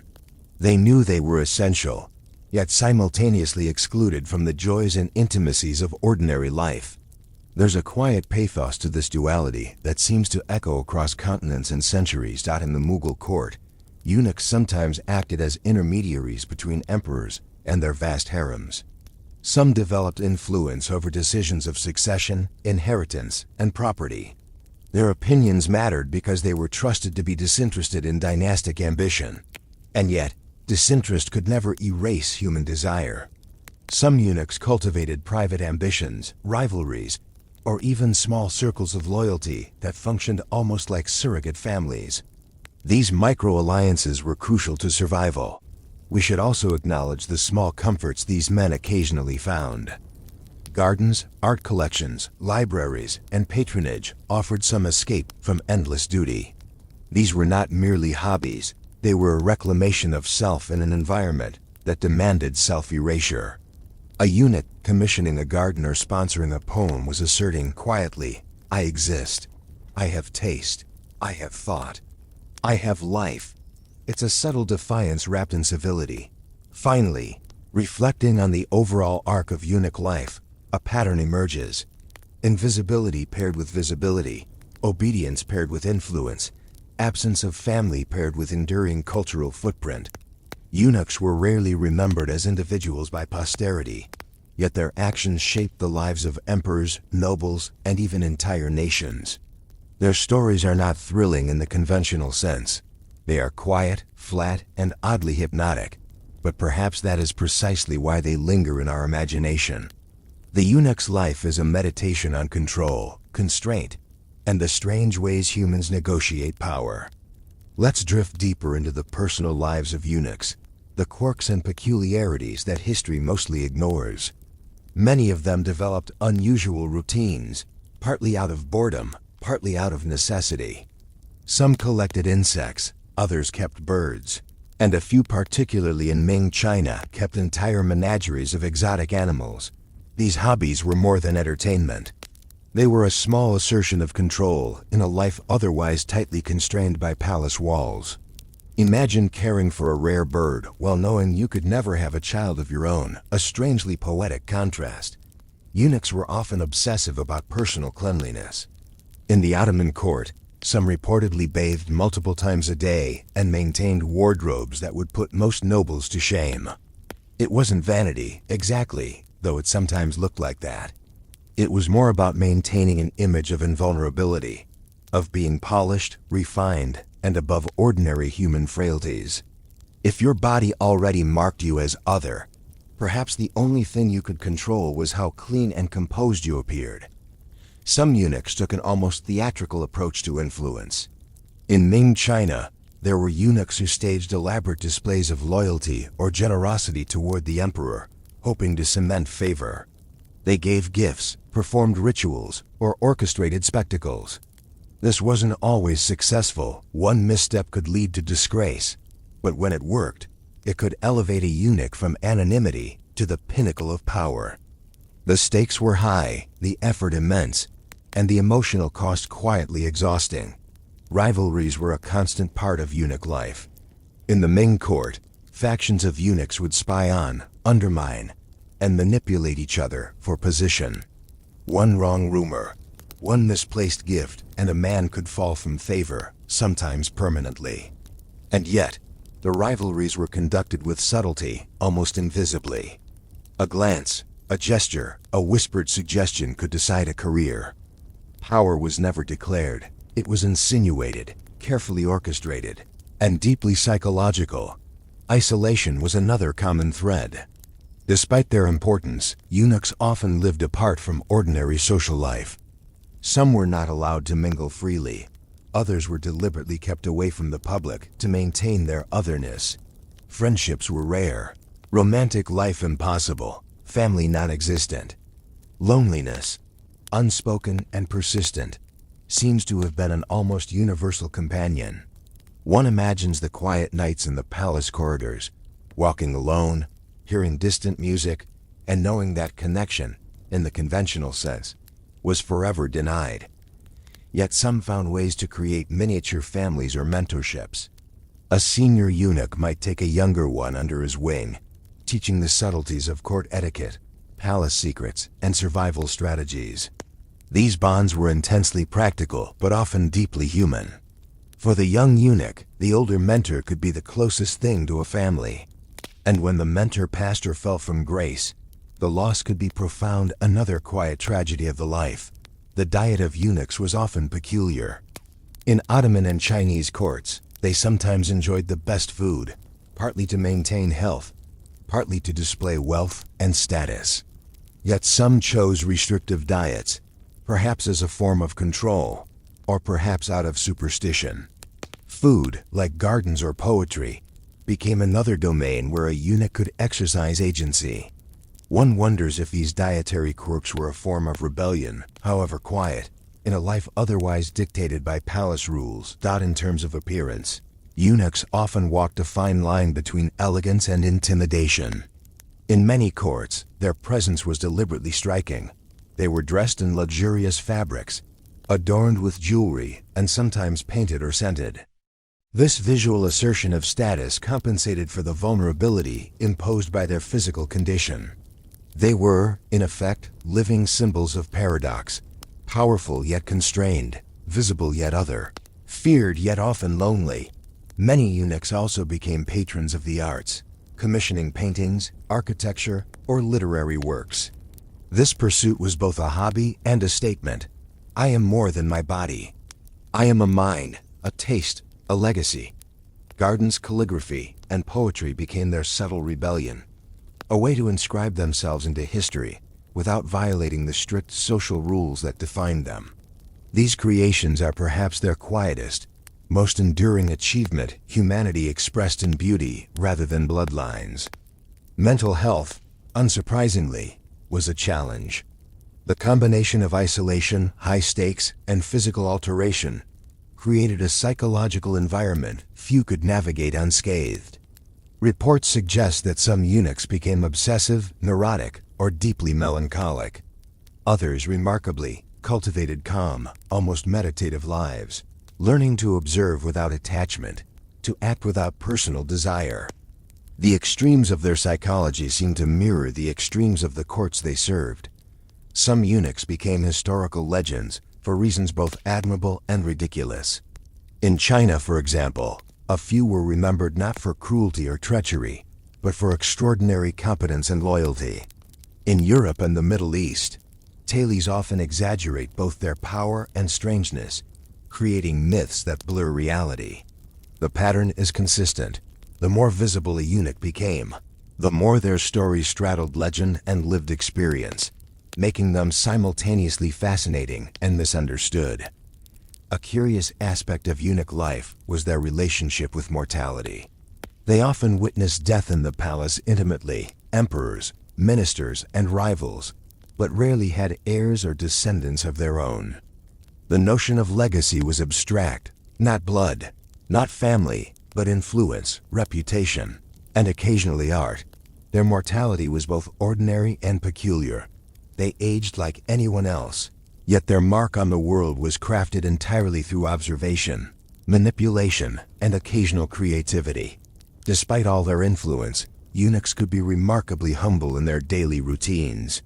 Many performed menial tasks alongside their political duties, cleaning, organizing, preparing ceremonial rooms. This duality, powerful enough to decide policy, humble enough to carry incense, underscores the unique space eunuchs occupied in history. They were simultaneously indispensable and subservient, masters of subtlety in a world that demanded absolute obedience. In sum, eunuchs lived lives of profound paradox. They were central yet marginal, powerful yet dependent, celebrated yet isolated. Their bodies marked them as outsiders. Their minds allowed them to navigate corridors of influence few could understand. They were quietly tragic figures, often forgotten, yet deeply woven into the history of the courts they served. Their existence challenges assumptions about power, intimacy, and human resilience. Ultimately, the story of eunuchs is one of quiet endurance.